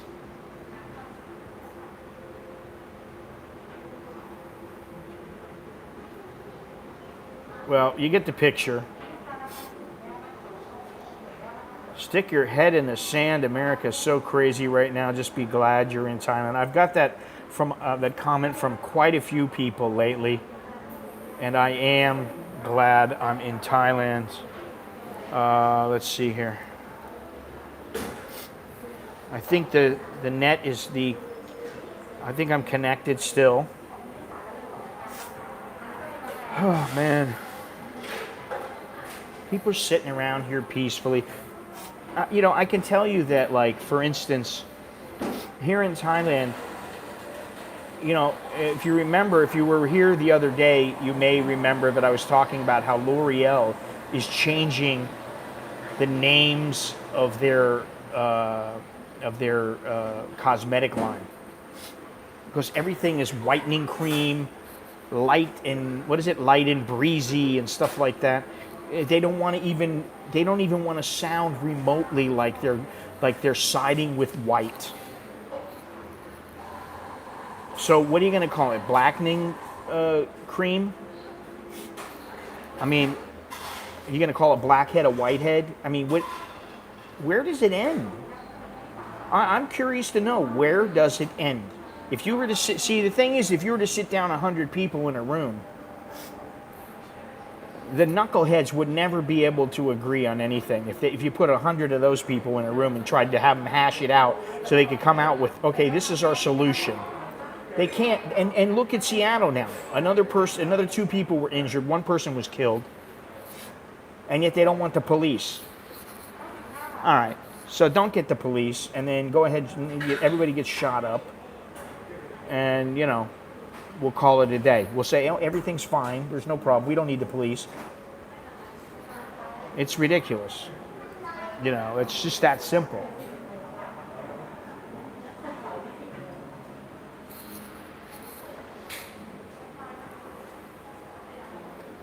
As you can see, this place is getting a little busier.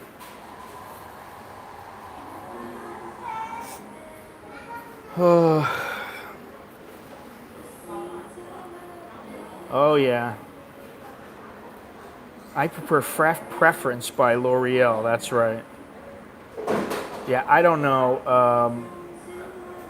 What about Snow White? Are you serious, Krister? They're attacking him for his name. You know, really. That's why. Listen. All you people out there who are these dummies who are trying to mandate all these changes, kiss my lily white ass. And if you don't like that, kiss the brown or black, however you want to call it, starfish between those white butt cheeks. Keep leaving those thumbs down. I don't care. I don't care if you're a troll or you're some lefty that, you know, can't handle it. I really don't care. Because, you know, when it comes down to, oh, sorry, we can't even call somebody Snow White again. What about Whitey Ford? You can't call him Whitey? What are you supposed to do, call him Blackie? You're not allowed to use that word, Whitey. Oh, but I can call him Blackie. See, this is the thing. You can't have it all, you know.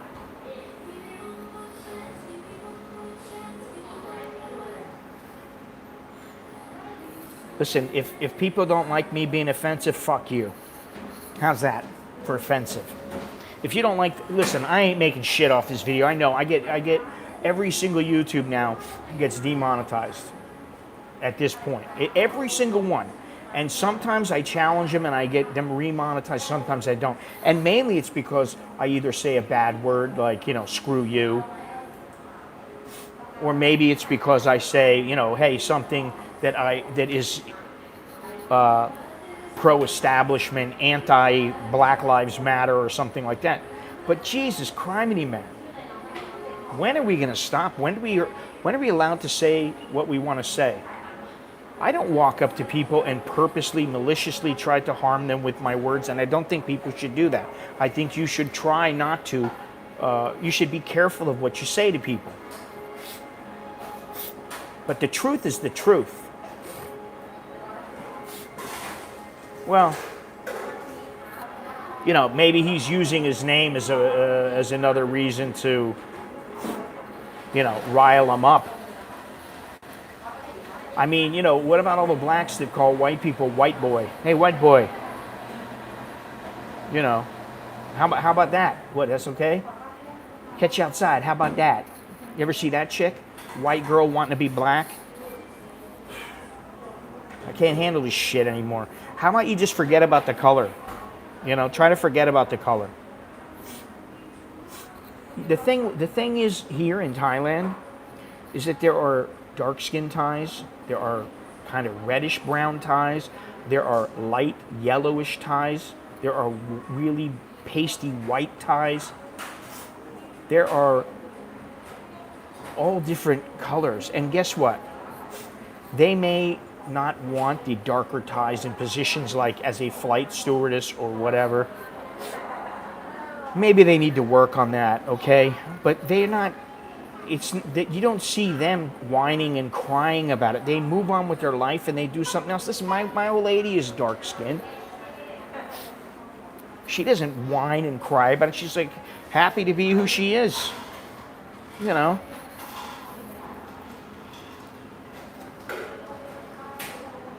Yeah, exactly. I'm gonna have to reiterate there, Andy. That's what I think.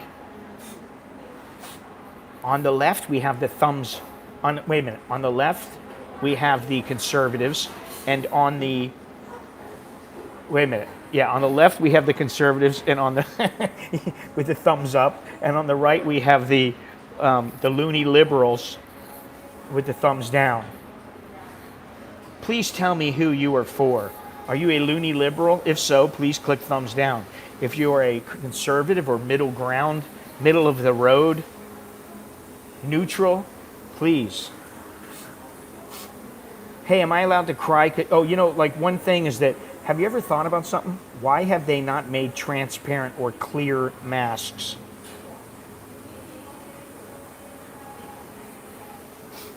Why are there no clear masks? Why do you have to have a colored mask? I'm offended. I'm offended that there's no transparent masks.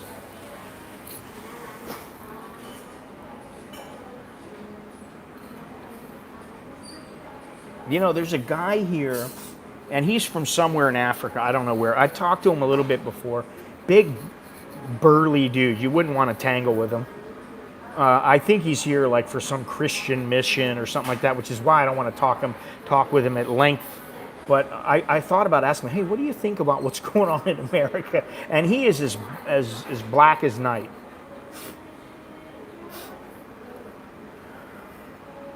Having a mask definitely hurt my pickup game. Well,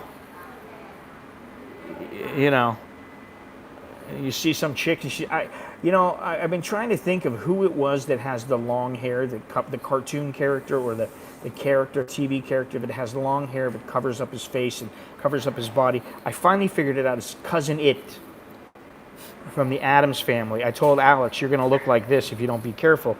But there's also, in a cartoon, there was also, and I can't remember who the main character was in that cartoon, but he's always chasing around some female.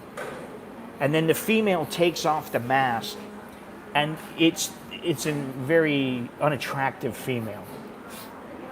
It's in an old cartoon from like the 50s, 60s, maybe even the 40s. Pretty old. But I can't remember the name of the cartoon, but that's kind of where we're at too.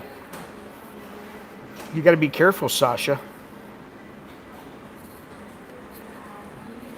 Well, I think the key to what's going on is to remember to stay calm and to not let your emotions take over. And I mean, I'm not always innocent. I mean, there are times when I get irritated and I just go, what the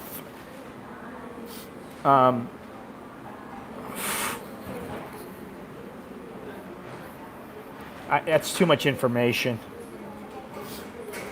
But the bottom line is that for me, sorry guys, but for me, if I can help it, I would never go back to America if it's anywhere remotely close to what it is now. I will not go back. Maybe I'll go for 2 or 3 weeks for a visit. That's it. That's it. No, that's not it. That's not what I'm talking about, old Dan.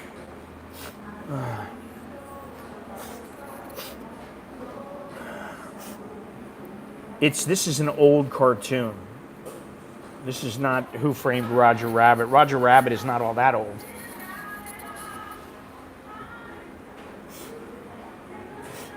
And you can be in your little area, but like, do you really want to see? For me, do I want to see Abraham Lincoln's statue ripped down, or George Washington, or schools renamed because they don't like Thomas Jefferson, or George Washington, or somebody like this? What about all the positive things that they did? Like if let me think of this. I want to give a decent example, and I don't want to make it sexual, because sexual is the easy way. What about if something you're doing now? Well, okay, let's look at it from the opposite. Nowadays in the United States, in many places, you can legally use marijuana. Now, are they letting all the people that are in jail or in prison for marijuana, are they letting them all out now? No, they're not. They may have started now, but I mean, they didn't originally.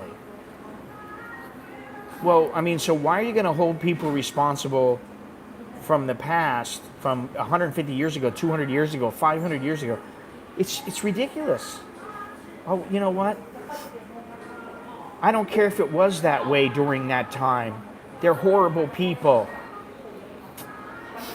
Listen, Christopher Columbus couldn't have done the things that he did if he was polite and gentlemanly like, I dare say. I don't know. I'm not a studied historian. I'm not someone who knows the intricacies of everything that he did. Had he not been brutal, had cowboys and those venturing across from the east of the eastern coast of America to the west, if those people weren't brutal, if they weren't violent, I dare say they may not have made it. I don't think they were going about things maliciously, doing things because they just felt like it. They felt it was justifiable.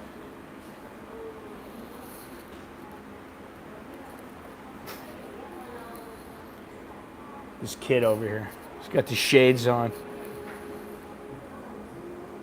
I'd like to put him on camera here. He might trip out though. I don't know. Let's see. Let's see here. Look at this little kid. He's got the glasses on. He's just chilling like a villain.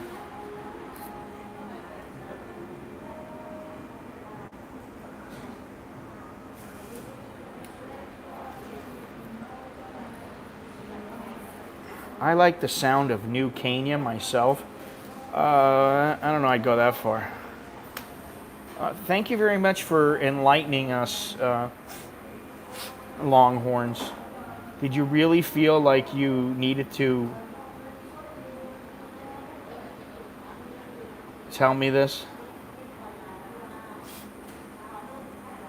Oh, Andy, I mean, the United States is like 50 little states, 50 little countries, rather. Sorry, 50 little states, yeah.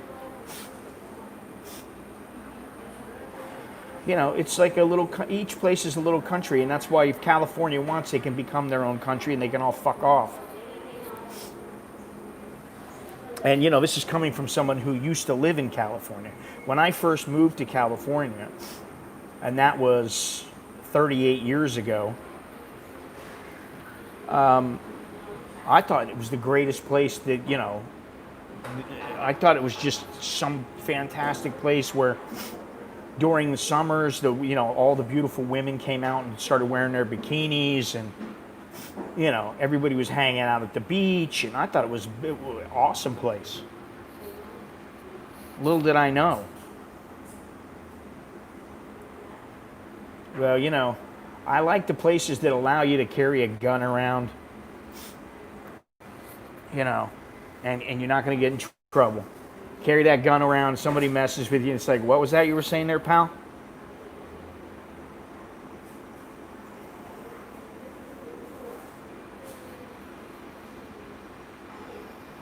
Now this place is getting, it's getting a bit busy. Let's see here.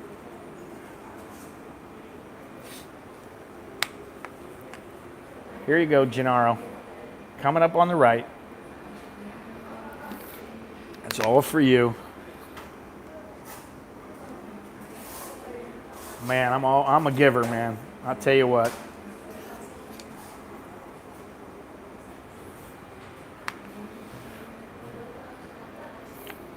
Gennaro and Monash, wherever he is. 2 peas in a pod.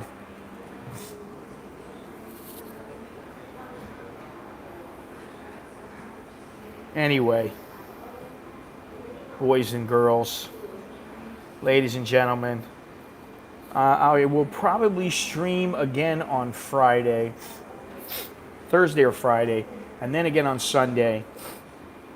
Tuesday I take off. 1 week from today, I take off, and I'll be in Nakhon Phanom,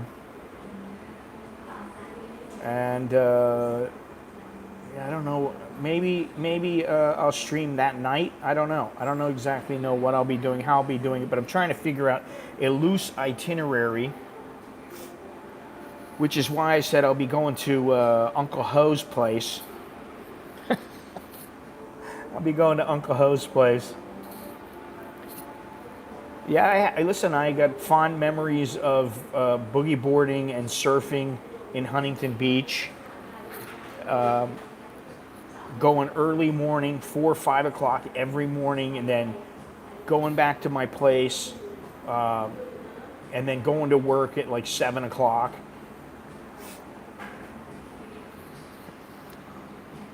Those were the days. Anyway.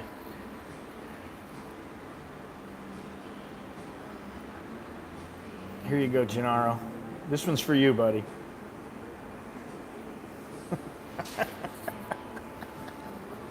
There you go, my friend. Like I said, I'm a giver.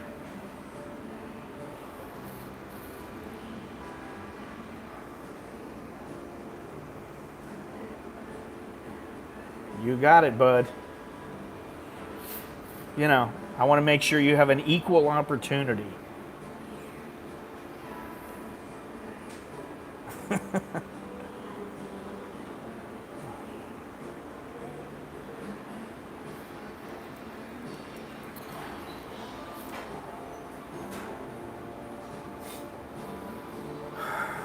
Yes, I forgot about that, but I wonder what that's going to mean.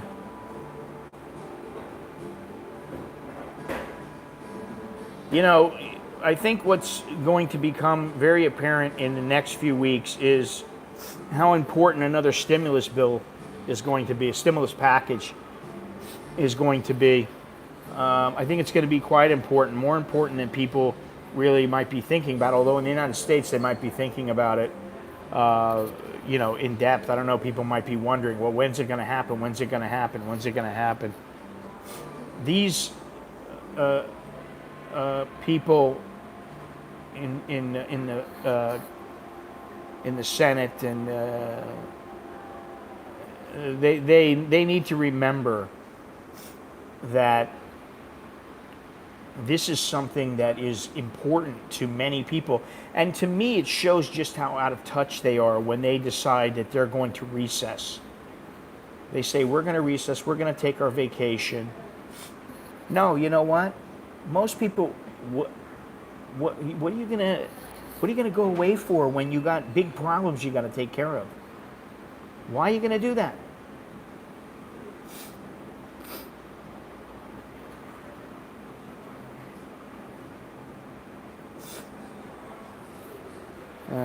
I don't even know. Listen, I've got to the point now where I feel like I've beat my head on the wall long enough. I've said the same things over and over again for months now. And while I am an American, I always will be an American. I'm a bit worn down by the nonsense that goes on in the U.S. government. It's too much at this point. How are they saving people? Well, what do you do? Do you stay at home and starve, or do you go to work? And I don't know. Wonder if the Three Gorges Dam is going to collapse. I heard it's not straight anymore. Yeah, I've heard some bad things about that. And, if you know anything about Chinese manufacturing, you know that the vast majority of of what they make is made like shit. And when it comes to a dam, especially one as important and as large as the Three Gorges Dam, it shouldn't be made haphazardly. And I feel for everybody who is going to suffer because of that, because at some point they are. I mean, there are whole cities full of condos and apartments that after 5 years they're falling apart because the craftsmanship, the workmanship is so shoddy that it doesn't last. Yeah, I know. I know.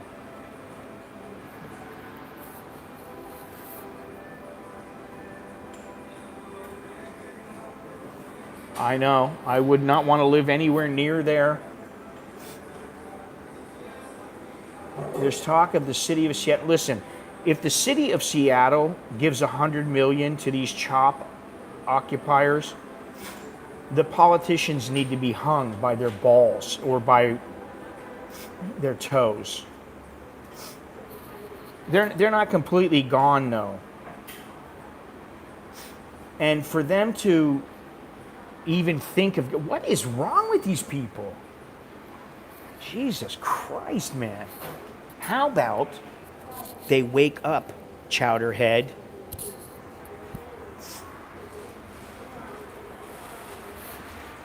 I mean, listen, then how about I go and sit in front of the White House and complain and say, I want $2 million to go away? I mean, what's next? What's next? Why are these people caving in so easily?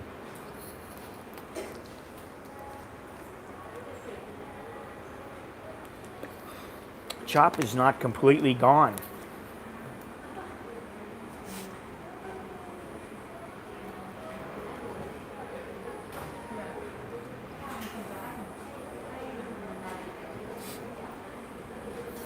CASHAPP remains in place Sunday. Protesters say, this is yesterday. Protesters say they aren't moving until demands met. When you hear times of when they're coming, that's not when they're coming. As some of the entrances have been fortified, the rebar loops that are being used to move the barricades have been cut on most of them. A boom truck would use the loops to lift the barricades away. With roughly 70 of the concrete barriers in and around CASHAPP, a local structural engineer firm says it would take anywhere from 4 to 6 hours to hold them off. With the rebar loops out of the picture, a forklift could be used to put them on a flatbed. When it comes to new negotiations on moving barricades, we told them we're not moving anything unless we have a written agreement with what you're doing. Who are these people to make their demands? This is the thing. Make a demand like that, and here's what you do. Okay, I'm going to tell you the Malin way of dealing with these pieces of shit. You say to them, listen, you have 1 hour to get your ass out of here. If you don't get out of here, we're going to take action. I'm not going to tell you what we're going to do. I'm not going to tell you how we're going to do it. I'm not negotiating with you. If you don't like it, stay here. It's up to you. You're making your own choice. I want you to take responsibility for your choice. Understand that. Yeah, but, oh, well, you need to do... No, that's the end of the conversation. You know my guidelines. You know what I require. If after an hour they don't move, they don't change what they're doing, they're not on their way out the door, you go in with some tanks. You go in with, a group of soldiers, and you start bombing the shit out of them, and you just destroy the place. And unfortunately, that means that there will be people who are innocent who may get injured. And that's going to be on the protesters. But you obviously attempt to only hurt the people who are the peaceful protesters. That would be my way of dealing with it. You say to them, listen, we're coming in with guns blazing. And if you don't understand that, then, sorry to hear that. But you actually follow through with it. And I'm waiting for Trump to take some serious action. I saw the thing in D.C. where people are trying to, they're trying to protest and they're getting on the grounds. And then here's the thing. The police say, you need to back up. You need to back up. You need to back up. They don't back up. And then they start spraying tear gas. And then they cry. Why did you spray tear gas? Why? Why did you do that? Medic! Medic! I need the medic. Honey, there's no medic here for you. Remember, you said no police. You don't need anything from the city. There's no medic here. You're on your own, babe. I need milk. Oh, listen, you're not allowed to say milk because it's white. Do you want chocolate milk? I mean, to me, they're a bunch of idiots. Meanwhile, in, say, Liechtenstein, people make $180,000 and sip wine and relax and laugh at the news. Oh, I agree. I wish I could be in Liechtenstein. I wish I could live in Switzerland or somewhere like that. I wish I could live there full time and I made a good living, and I wish I could because, to me, Thailand is good for people who are not filthy rich. It's also good for people who are filthy rich, but I would say that, places like Monaco, places like Liechtenstein,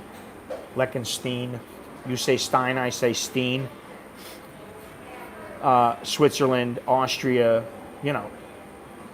these are places that are good for people who have serious dough. We aren't giving in. It's liberal leaders giving in. Yeah, well, and they're helping to destroy the country. Little by little, they're chopping away at the foundation. And the question is, When is it going to stop? And how much damage will be done? Will it be irreparable? And that's why I'd like to see Trump do something. I don't, honestly, I prefer he didn't go out, and have some soldiers shoot up, a couple hundred people. But listen, if 5 or 10 people came out with guns blazing and the soldiers opened up on them, and all the protesters got down on their knees and then laid down with their hands behind their head, and they all got arrested and thrown in jail for terrorism for the next 20 years of their life, go for it. Make no mistake, they are not peaceful protesters. They're not singing Kumbaya. Michael row the boat, they're not sitting around here smoking weed and, oh, the world is such a wonderful, peaceful place. That's not what they're doing. Just look at some of the white ladies screaming at the Karens, screaming and yelling at the black police officers. Fucking idiots. Here you go, Gennaro.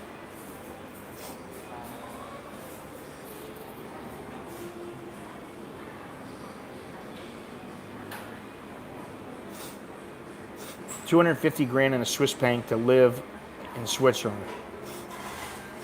Plus living expenses. You still have to have living expenses.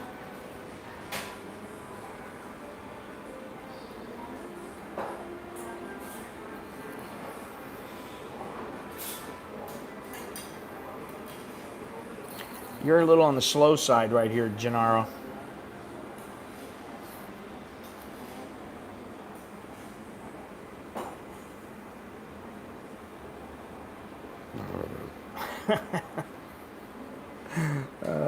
Well, that's the thing. If they were elsewhere, they would have been shot long ago. This would have been over.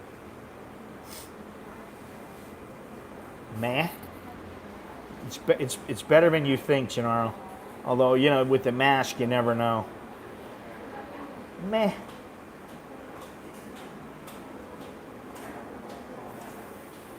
Meh. Hey, I try to keep your options open, buddy.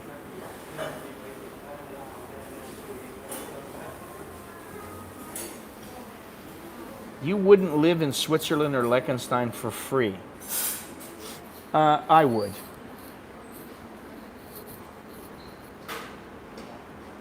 The good thing about Switzerland is you can speak any of 4 languages. Yeah, I know. Listen, just like I said before, just like here, you can avoid a coup. You just stay in your little neighborhood or stay in a certain area of the country, and that'd be fine. It's the same thing in America. You can avoid it. The only problem is you're still under American law. You got to live under American law and under American rules. And who knows? If you're somewhere, I know several people from Chicago, San Francisco. I'm like, man, what the hell would you want to live there for?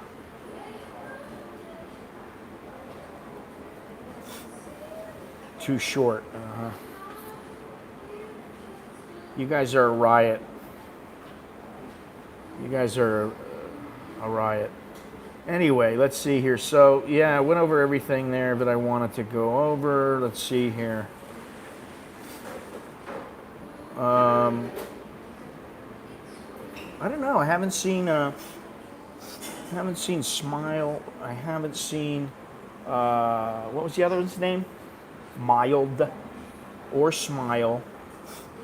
Haven't seen any of them lately. Maybe they're working a different shift. I don't know. I got no idea. I don't keep up with these chicks.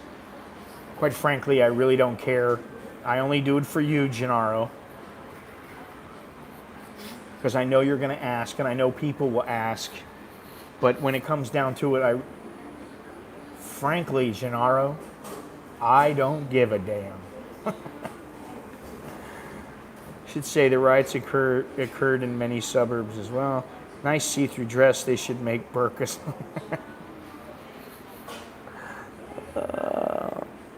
Anyway, what else do I got to say? We got the whole spiel. Got to give you the spiel. If you've yet to subscribe, please do so. Remember to hit that notification bell as well, so that you are certain to receive the YouTube notification, the one that works sometimes and doesn't work sometimes, informing you when I'll be streaming or when a video is uploaded. If you like today's stream or my channel, please click like, share this stream, and or leave a comment. For those of you who might like to contribute to the success of this channel and my travels and endeavors, you may do so by heading over to anamerikaninbangkok.com, or you can just take a little quick gander at the description below the video window. That's one way to handle it. I lived in Switzerland almost 5 years. My friend there said it's always also messed up in its own ways. Definitely better than the States, though. Every place, says it's better, it's worse. Listen, I'm going to close on this. I've been binge watching a show that I found on Netflix called Below Deck. The only thing that kept me there was the chicks, and they're wearing bikinis. Some of them are guests, some of them work on the boat.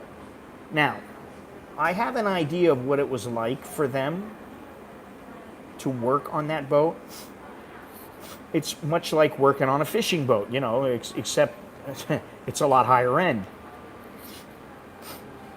You're cramped up in your quarters. You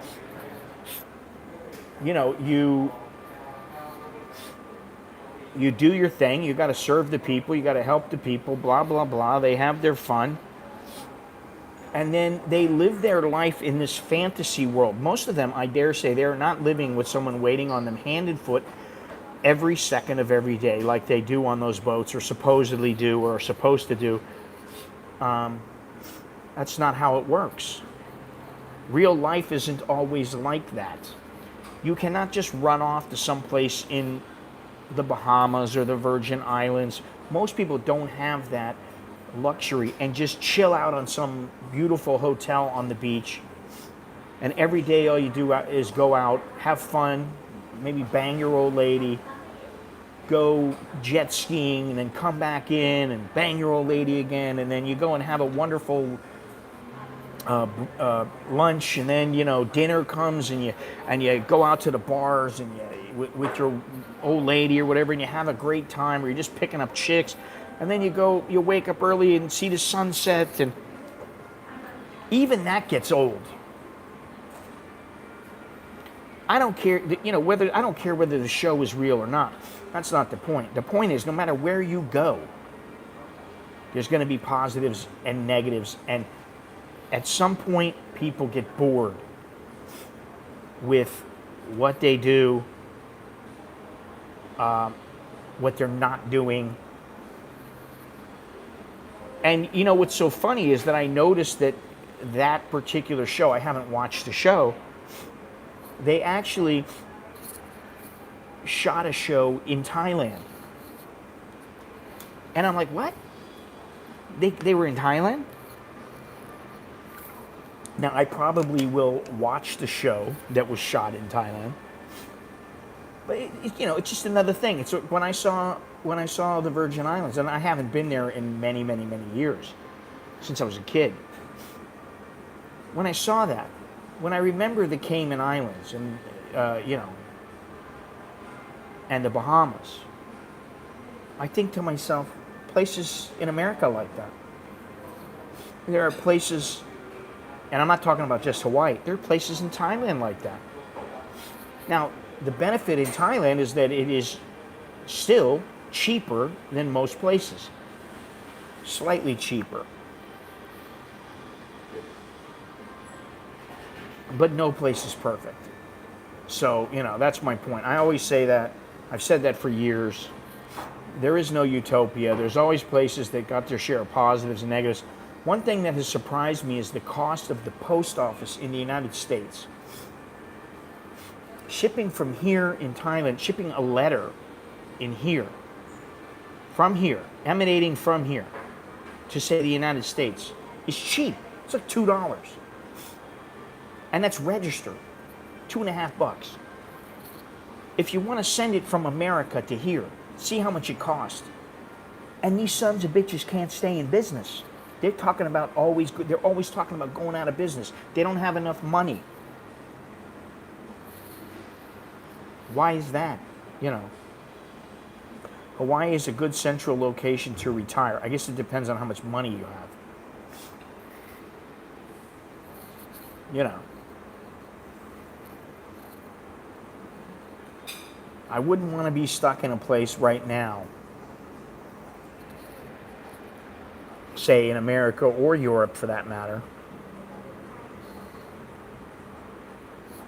and not be able to go somewhere else. You're stuck. And that is the big negative of this time right now. The other negative is that there's always that chance that you might be the person who doesn't react well to the virus. You get sick, and that's the end of you. That's another biggie. You know, and then there's the hassle of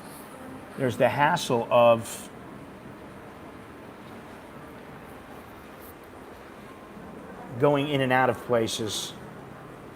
I'll give you a quick look there, Gennaro, because I'm a nice guy.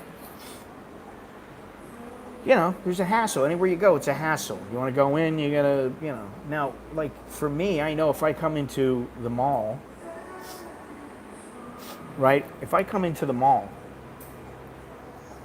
I came into Starbucks. Nobody makes me register. Nobody checks my temperature. Nothing. I get nothing. When I leave, I walk right into the mall. Put my mask on, I walk right in the mall.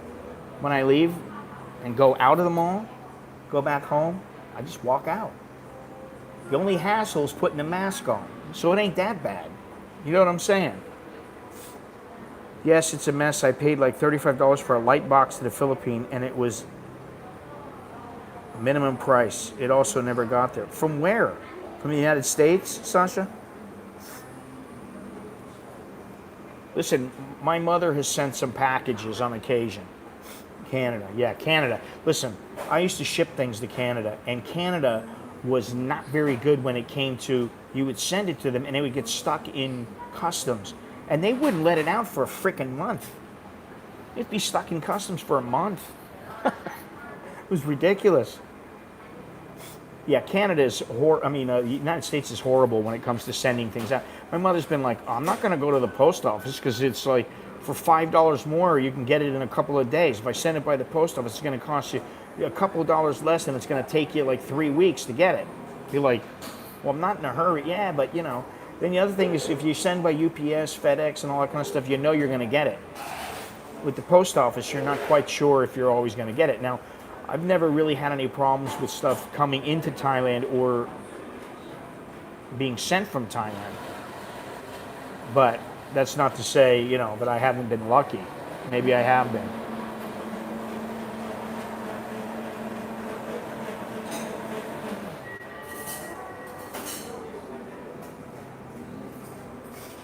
That graffiti park near Klong Tui might be a good location to retire. Okay, Gennaro, if you say so. You can retire there if you want. Go for it, buddy.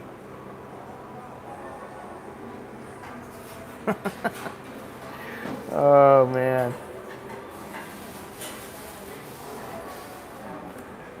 Listen, you want to give a subtle message to people back home? Pick up a wake up chowderhead shirt. Maybe it'll wake them up. They'll be like, "What's that mean?" It means wake up, you chowderhead. I don't know. I was talking to my mother the other day, and I said to her, you know, this whole virus thing and what's going on here has made it to where it's difficult to completely trust people. As if trust wasn't trust was in short supply in the past. It's virtually non-existent now. I don't want people standing next to me. I don't want them hanging out next to me. I want them to understand what personal space is. And here in Thailand, sometimes that can be a little bit of an issue. It never ceases to amaze me. I was in 7-Eleven the other day, and then where was the other place where I was? Oh, I was sending out a letter, and I'm standing there in line, and the person just gets right in front of me, and I looked at him, and I was like, "What are you doing? Why are you moving?" And then I just told the both girls, I go, I go, "Hey, you deal with me first, honey. Don't worry about this guy. This guy goes to the back of the line." And yet they were in my space, and I had to kind of like weasel my way in and kind of, give them the little, oh, sorry, let me get in front of the line again. You bastard. Afraid I'll be living under a bridge for my retirement. Amazon, since the lockdown, has added duties and taxes on top of things that are under 1,000. Really, under 1,000 baht? They used to not. Charge for anything under about $50.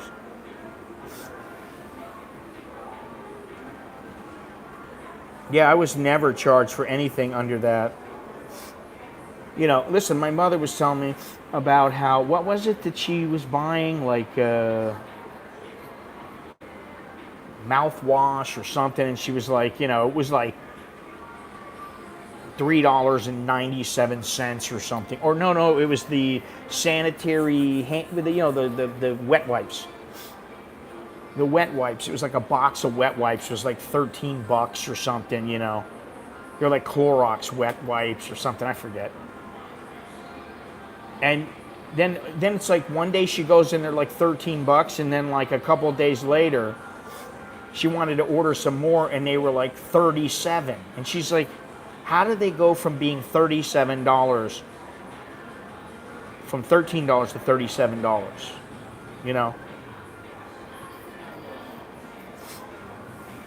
Yeah, I mean, like, that's what I mean now. You basically just, my wife and I were talking about it. We were like, okay, so what's, the third backup plan? If things got really bad, what would we do? Again, we were talking about it. We'd go down to the south. We'd get some chickens, a couple pigs, put it on the land. Maybe build a little bit better place for ourselves. And, we'd survive until things got a little better. We do whatever we have to do, and I feel fortunate we can do that.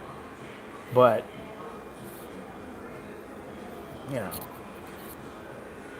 contacted support directly for it, and they said they were always supposed to be taxed, even if it showed. Yeah, I know. They're full of shit. They're all full of shit. Don't write me telling me your buffalo died. I don't want a buffalo. Oh, God. Honey, you want to buy a buffalo?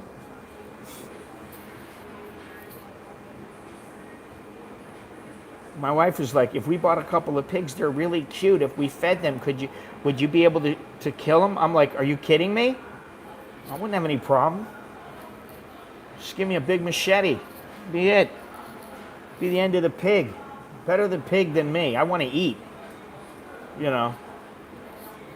Listen, it might get a little messy, but listen, I don't even want to hear about buffaloes here when it comes to this. And, I haven't heard that in many, many years. Mama, she's sick. Papa, he have bad heart. Need car. My car. I have no money for car, and the buffalo died, and have no money for rice. What can I do? I only have money for beer and whiskey for my brother.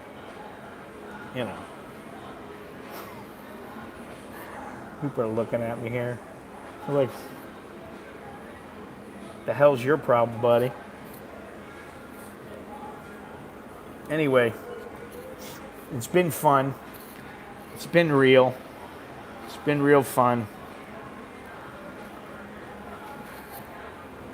The mall is now open. I got nothing to buy today. Nothing to spend money on.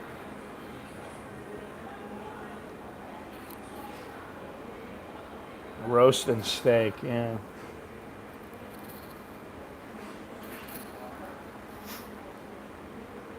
I could think of a few names. I mean, what are you going to do, though? You know what I mean? If you got room to have a couple chickens, you get the eggs. You get some chicks, grow them up.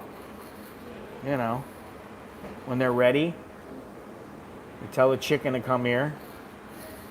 Grab them by the head. Off with your head. See you later. You know, tell the kids to start plucking them feathers. They're the feather pluckers. Yeah, well, you know, my buddy is from there, and he's apparently he has a place on Anderson Island, and that's his go-to place, just in case if all hell breaks loose. That's where he'll go. But I wouldn't want to be in Seattle. I wouldn't want to be in Chicago. I wouldn't want to be in San Francisco. Wouldn't want to be in New York. Feel for your Soy Dog Cowboy and several other people here who are in New York. There are places you can go now, though. And, you know, soon enough, there'll be some places opening up. Just might not be Thailand, and that's okay. You know, like I read earlier, you know, Thailand's considering changing the whole way that foreigners come to this country. And I don't know if it's going to be quite as welcoming and how people are going to take it. I think already they've come across as to many foreigners who have stayed here or who want to stay here, they've come across as a bit too aggressive. Yeah, so go to Serbia, Tanzania. Come on, man.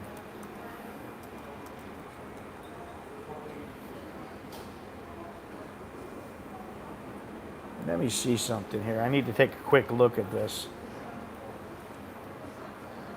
before we say our goodbyes.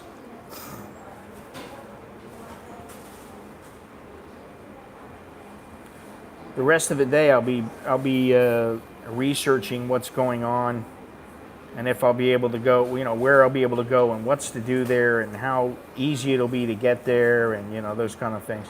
That's basically what I'm going to do for the rest of the day. All right. Travel update, which countries are open.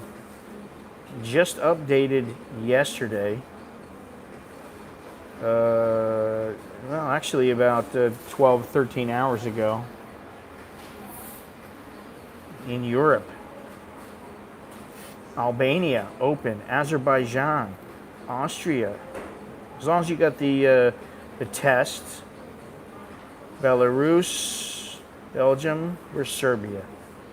Go down here. Serbia, commercial flights between London and Belgrade have resumed. Border crossings now open, and you should confirm eligibility to enter before you travel. If you need further information about entry requirements, consult with the local immigration authorities or the nearest Serbian embassy or consulate. You should also check with your airline or travel company. Slovenia. Spain is open to Europeans. Sweden open to UK. Yeah, there's all these stipulations.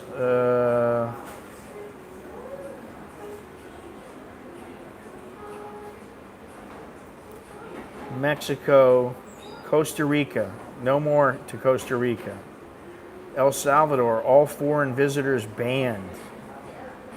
Ecuador is, let's see here, international flights to and from Ecuador have resumed. Restriction on international arrivals has been lifted. Upon arrival, passengers will be required to sign a declaration form with their itinerary and local contact details. They must also present a negative polymerase chain reaction PCR test for COVID-19 taken up to 7 days prior to departure. If those tests aren't available in your country, you need to agree to have a test at the airport. All passengers will have to self-isolate for 14 days. That sounds somewhat lenient.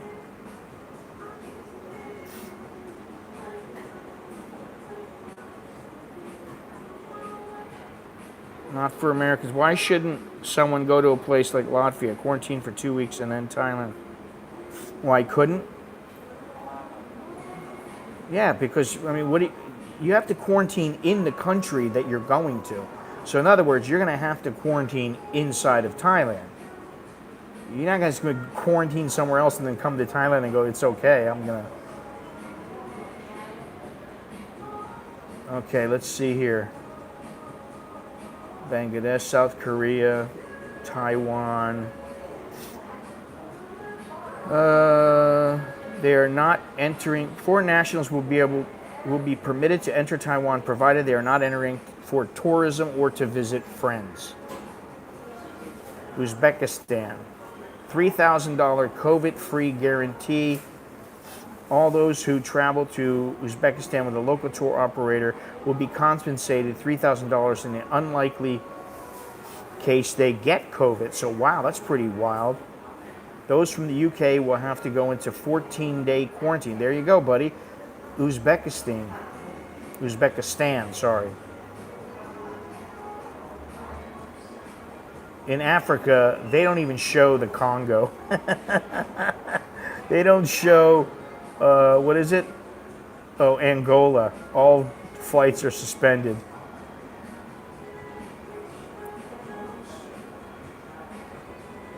Ethiopia, Somaliland, Tanzania, Tunisia, Rwanda is now open. You will need a proof of negative test that's been taken within 72 hours to your arrival. You also need a second test before visiting the country's attractions. There you go. So there's a few places, and in the South Pacific, French Polynesia has opened its borders to foreign travelers. You must complete a travel certificate to enter, as well as having a proof of medical certificate, and will give a health check at the border.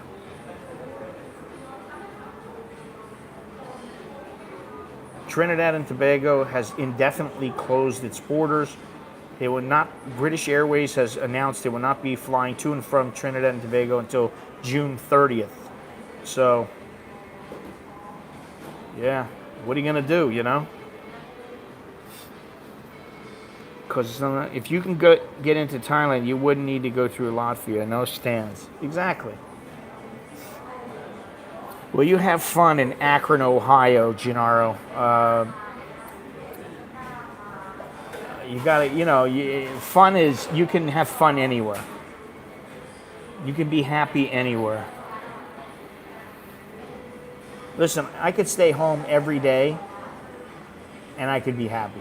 Honestly, I could decide not to travel anywhere, not go anywhere, and I'd be happy for the most part. But once in a while, you feel the need to, break free. I gotta break free.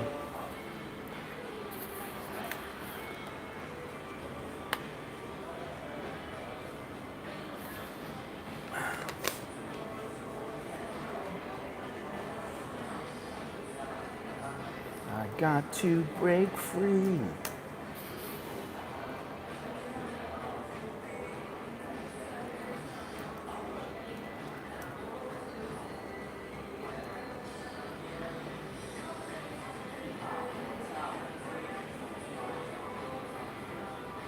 Let me see here.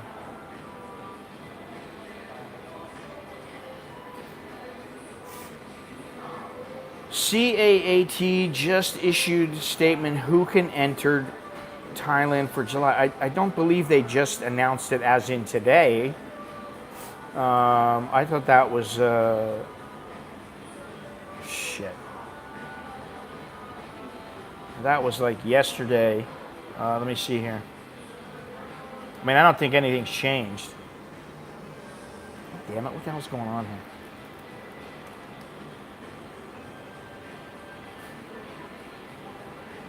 Yeah, I don't see anything has changed.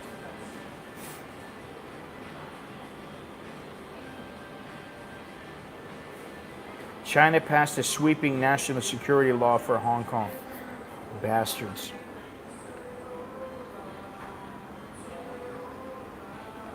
Yeah, nothing's changed. They're not gonna. I mean, it's the same thing they've been saying.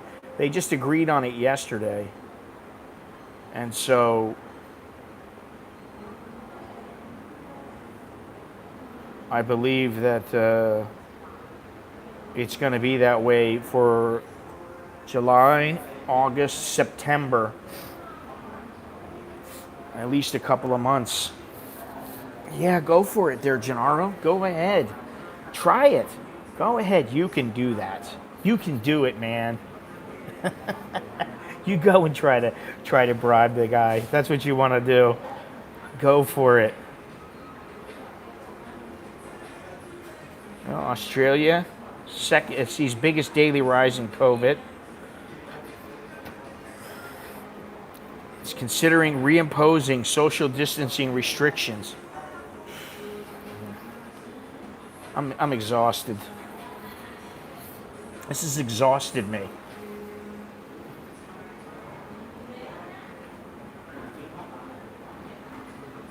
Yeah, and then you're going to have to save some money for his buddy, and then his buddy, and his buddy, and, you know, their girlfriends, and forget about it, man. Come on.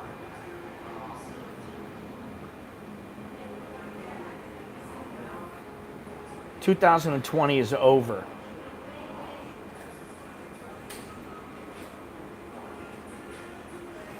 I don't know. I don't know what the deal is, but what I know is that right now nothing has changed as far as I'm concerned. I haven't seen anything that would say that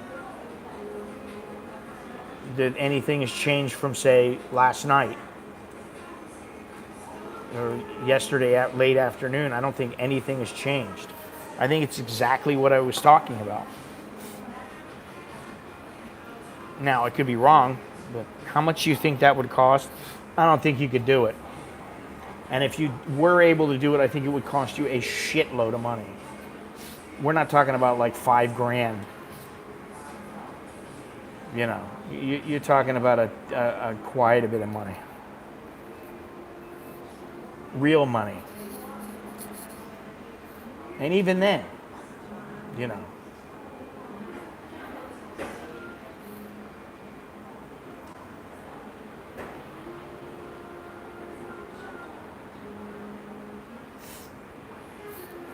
You still have to get out. Yeah, that's something that yeah, you think they just let you come in and then you just go right out like nothing ever. They'd be like, "Hey, what's this? We don't know, how come you were able to come in? You must have come in illegally." No, I didn't. "Oh, well, you know, what about me?"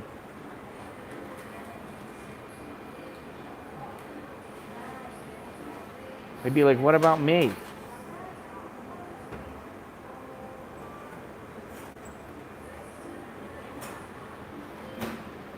Oh, retirement visa? What does that matter?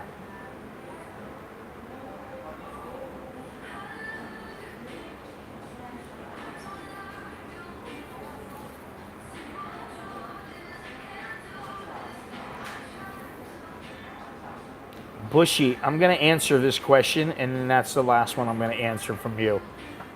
Okay? And I'm going to ask a question of you. Have you ever even been to Thailand?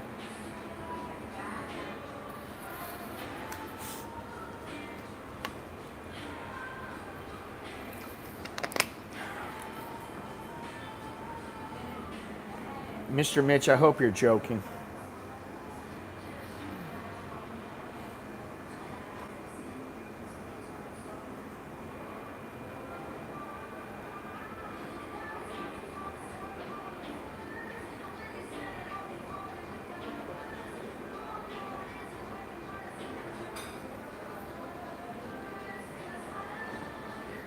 Well, Bushy, if you've never been here, dude, don't even think about it. Seriously, if you've never been here, don't ask me those questions yet. Don't think about it yet. And don't even, really, please, don't disrupt the stream asking these questions. Really. Guys in Thailand now say it's never been easier to get girls since all the farang are gone. Jesus Christ. And let me ask you this, John. Let me just tell you a little something. It was never very difficult when there was a lot of foreigners in Thailand. Ever.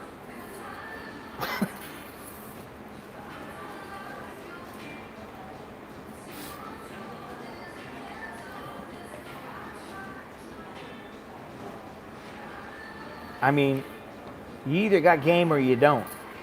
You're either going to get it or you're not. And it depends. I mean, if you're talking about empathia, I mean, if you got money, money talks. Simple as that. So I don't get what you're, what the guys in Thailand are saying, because this guy has, a couple dozen friends that I talk to, at least fairly regularly. And none of them have come to me and said, "Oh my God, now there's no competition here, and I'm getting all kinds of ass." They all get ass. They're all getting laid. Everybody here. I mean, if you can't get laid here, then something's wrong. You can't get yourself a decent girl here, something's wrong. Or girls, whatever. And guess what? Now that the bars and the entertainment areas are opening up and stuff like that, forget about it.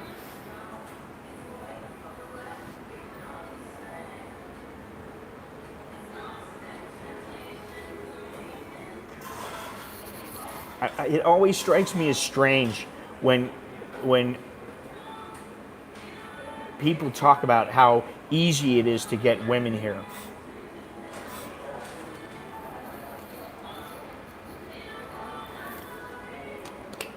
Well, Sasha, sometimes it's easy and sometimes you fall into 2 or 3 that are like, "Oh my God, I can't, but what's going on? I must be lucky." And then there's times when you're like, haven't got the one, but she's good for a night or something, Listen, that's everywhere I've ever been has been like that. It's just really, John Baxter, come on, man.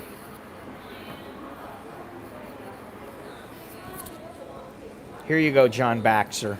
Tell your buddies to wake up, chowderheads. Well, yeah, but you always stay out in those middle of the road, the middle of nowhere kind of locations. Or at least fairly often. I would, to be honest, I wouldn't want to be single now. I'm too damn lazy, I wouldn't want to be single.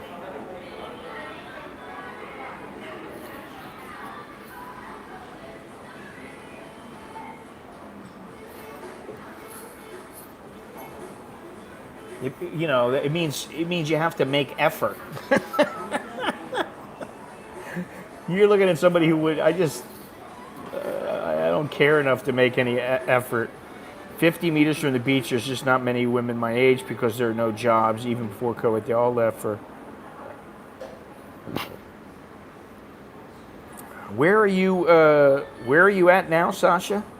I don't even remember. I don't know if you move around, so.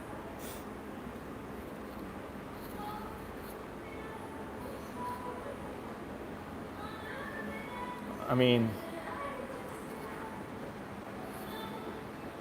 oh yeah. You know how it is, man. You've been here long enough. You know what the deal is. Usually it's not like, you're going to hook up. I mean, at least for me, even when I had hair and I was thin, it was not like I met him and it was like, "Oh, let's go back to your place, honey.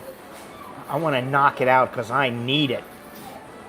Yeah, that just didn't, it didn't happen to me very often. Once in a while, it would get the I'm lonely or, I really don't want to go back home because it's far or something like that. But it was never like, they would look at me and like, I gotta have you, babe. Sometimes you gotta put in a little bit of effort. You gotta put your time in, and that time might only be a date or two, or it might be, a couple of weeks.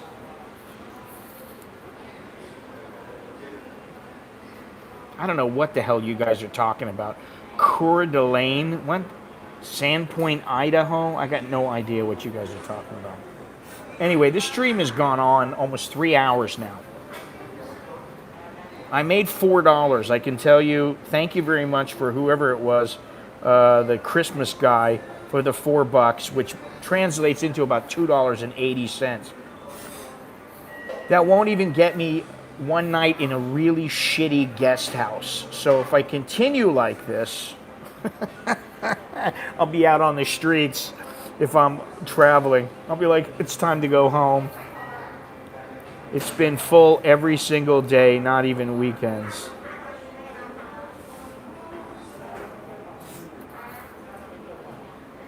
What the hell? The male to female ratio in Thailand certainly makes it easier to navigate. Are Thais still going to Cha'am on weekends and holiday? It's been full, not even weekends. I will say that, are you kidding, Gennaro? Really, are you joking? Everyone wear a mask when you get a soapy massage, you'll be fine. Yeah. While you're getting a Hummer, you have to wear a face mask. Once you have to go underwater, or if you go underwater, you need to have a waterproof face mask. You actually wear a mask, like a scuba diving mask. Gennaro, are you feeling okay?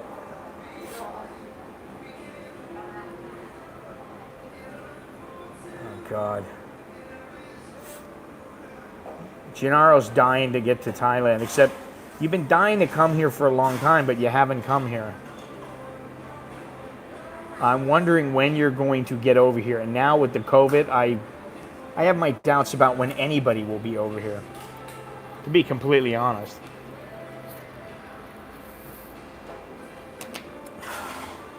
Yeah, there's a lot of weirdos in my stream. I don't know. I seem to attract them. Not that there's anything wrong with that.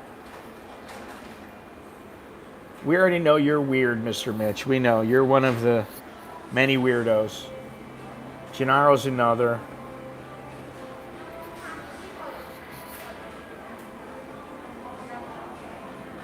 I wish I had my shirt on. I don't care when I get back anymore. You've come to grips with it. Oh, God. Yeah, that's the thing. Now at this point, I've kind of got to the point where I don't care if I ever get out of Thailand again. The only thing that I care about is going to see my parents in the States. I do care about that. And my sister. My family. Okay, I care about that. Other than that, I don't care. Everything's in the toilet. Everything's in the toilet. We're still on for breakfast in Cambodia, right? All right, I got to plug this back in and take my headphones out.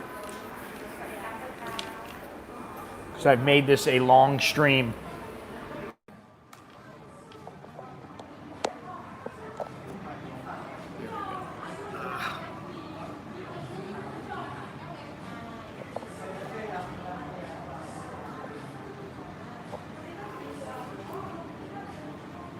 Parachute insertion? What the hell is that?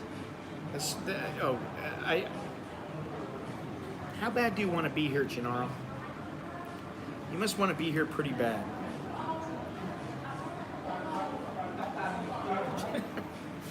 Jesus Christ. I told you guys the story before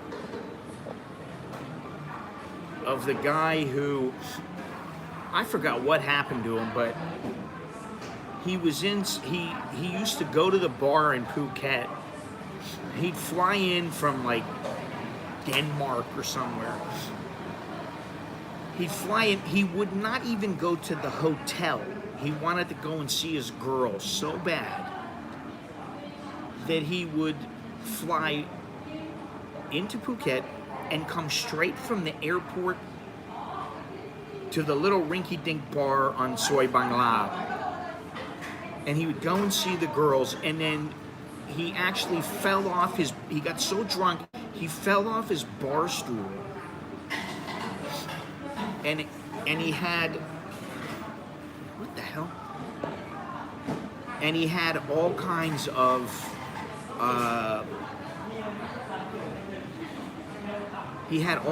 scrapes and bruises on him. And he would not go to the doctor, he would not go home because he, what is it called? FOMO? Fear of missing out. Give me one second here. FOMO, fear of missing out.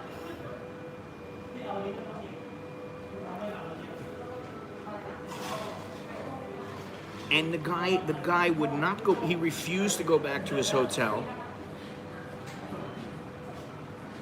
He refused to go to the hospital. The guy basically sat there in the bar with a gauze pad on his head, bandaged up. He got some tape or whatever. They had some tape. They taped him up.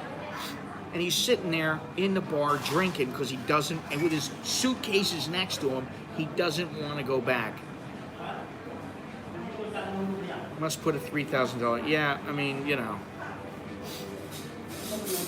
I don't think that's a bad deal, honestly. Although you better be willing to spend some time there to kind of make it worthwhile, but.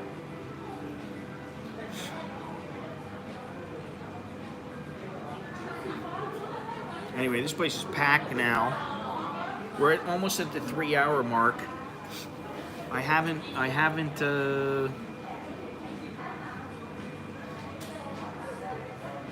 streamed this long in a while. And I don't know why I am. Because we're so far off topic now that, you know.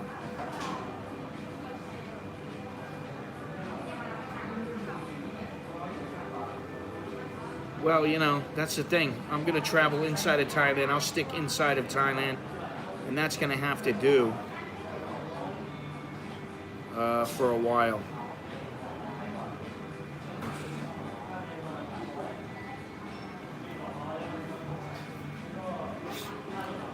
Everything is going. It's going. We are, I am preparing for my journey next week.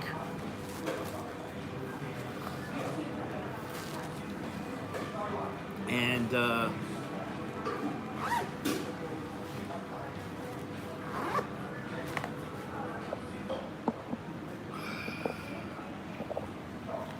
hopefully,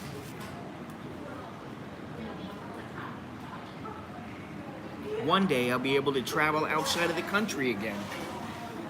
Though it might be a while.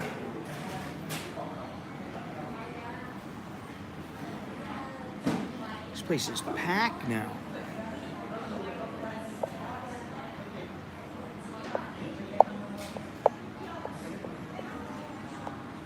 Everybody's got their mask on, although this guy over here's with the white shirt and a black thing under his arm.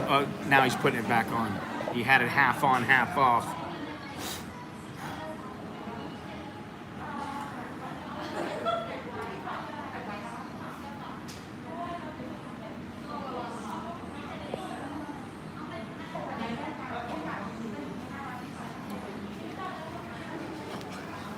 Well, what I will say to everyone is,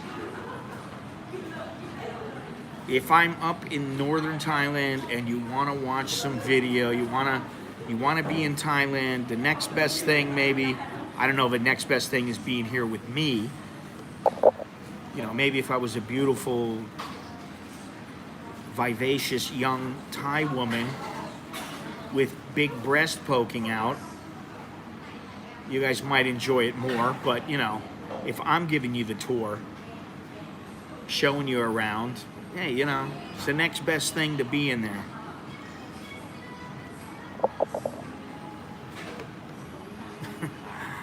At least I like to think so.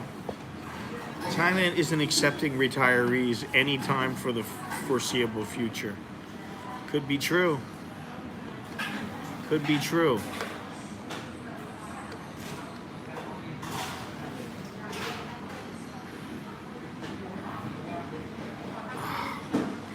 Anyway, guys.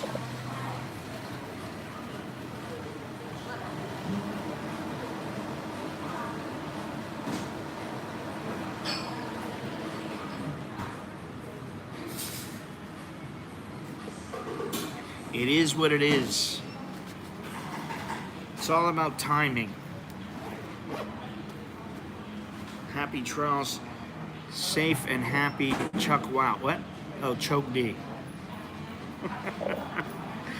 Anybody who knows a little Thai knows what I'm talking about.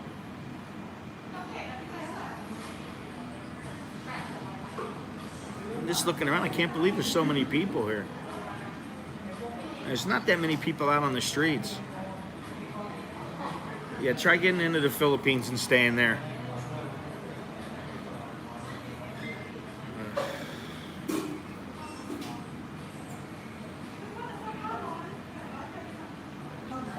Exactly. Thank you, CCP.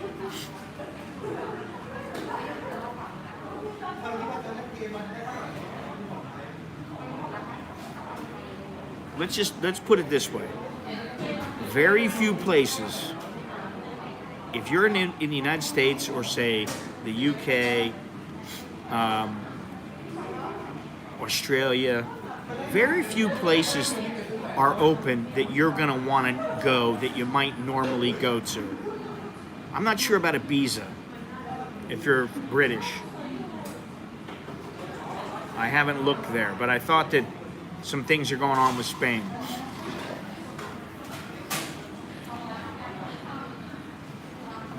I wouldn't want to go to the Philippines. I don't want to go to Laos. I don't really want to go to Vietnam now. Not at the moment. I don't want to go anywhere outside of the country right now, to be honest. It's enough for me to go somewhere in Thailand. I think that's my first step back, and that's good enough for me. So, anyway, thank you all for joining me. I appreciate it. Like I said, leave a thumbs up, please. Subscribe if you haven't done so already. Get yourself a Wake Up Chowderhead shirt.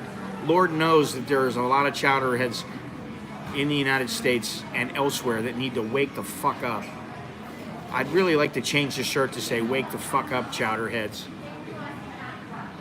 Or you get one of those ones that, you know, like me, I've half given up on America, to be honest. I don't want to give up, but there's very little I can do. I'll vote.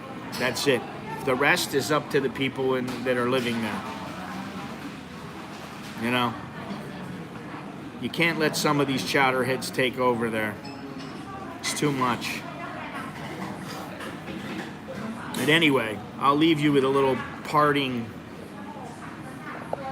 look at Starbucks here in Bangkok. Yeah, Sleepy Joe. Oh yeah, he's gone. Yeah, Sleazy Joe is going to help everything. He's the answer. Yeah. So is Hillary Clinton. Jesus criminy. I tell you what, let's elect Maxine Waters for vice president. Oh Jesus. Gennaro, if you're still there. There you go.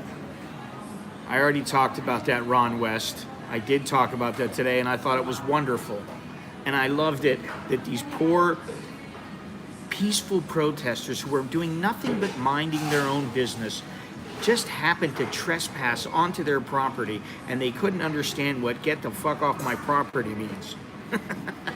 But once they saw the machine gun, they started thinking twice about what they were doing.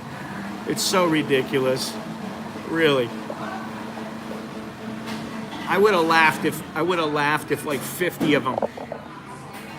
I would have laughed if like 50 of them got mowed down, and then they were whining and crying about, why did he do that?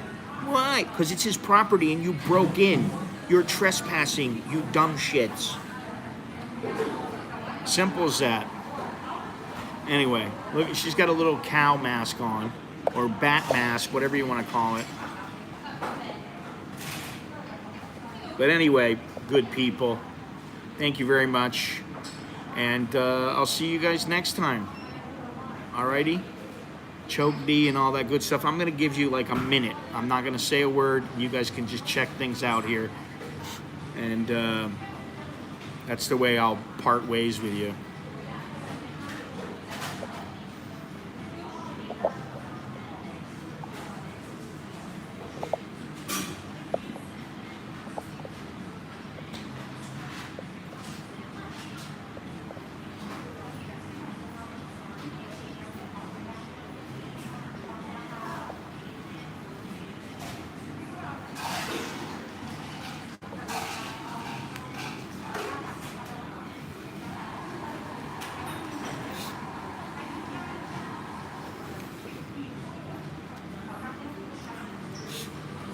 Gennaro, there's another barista here now.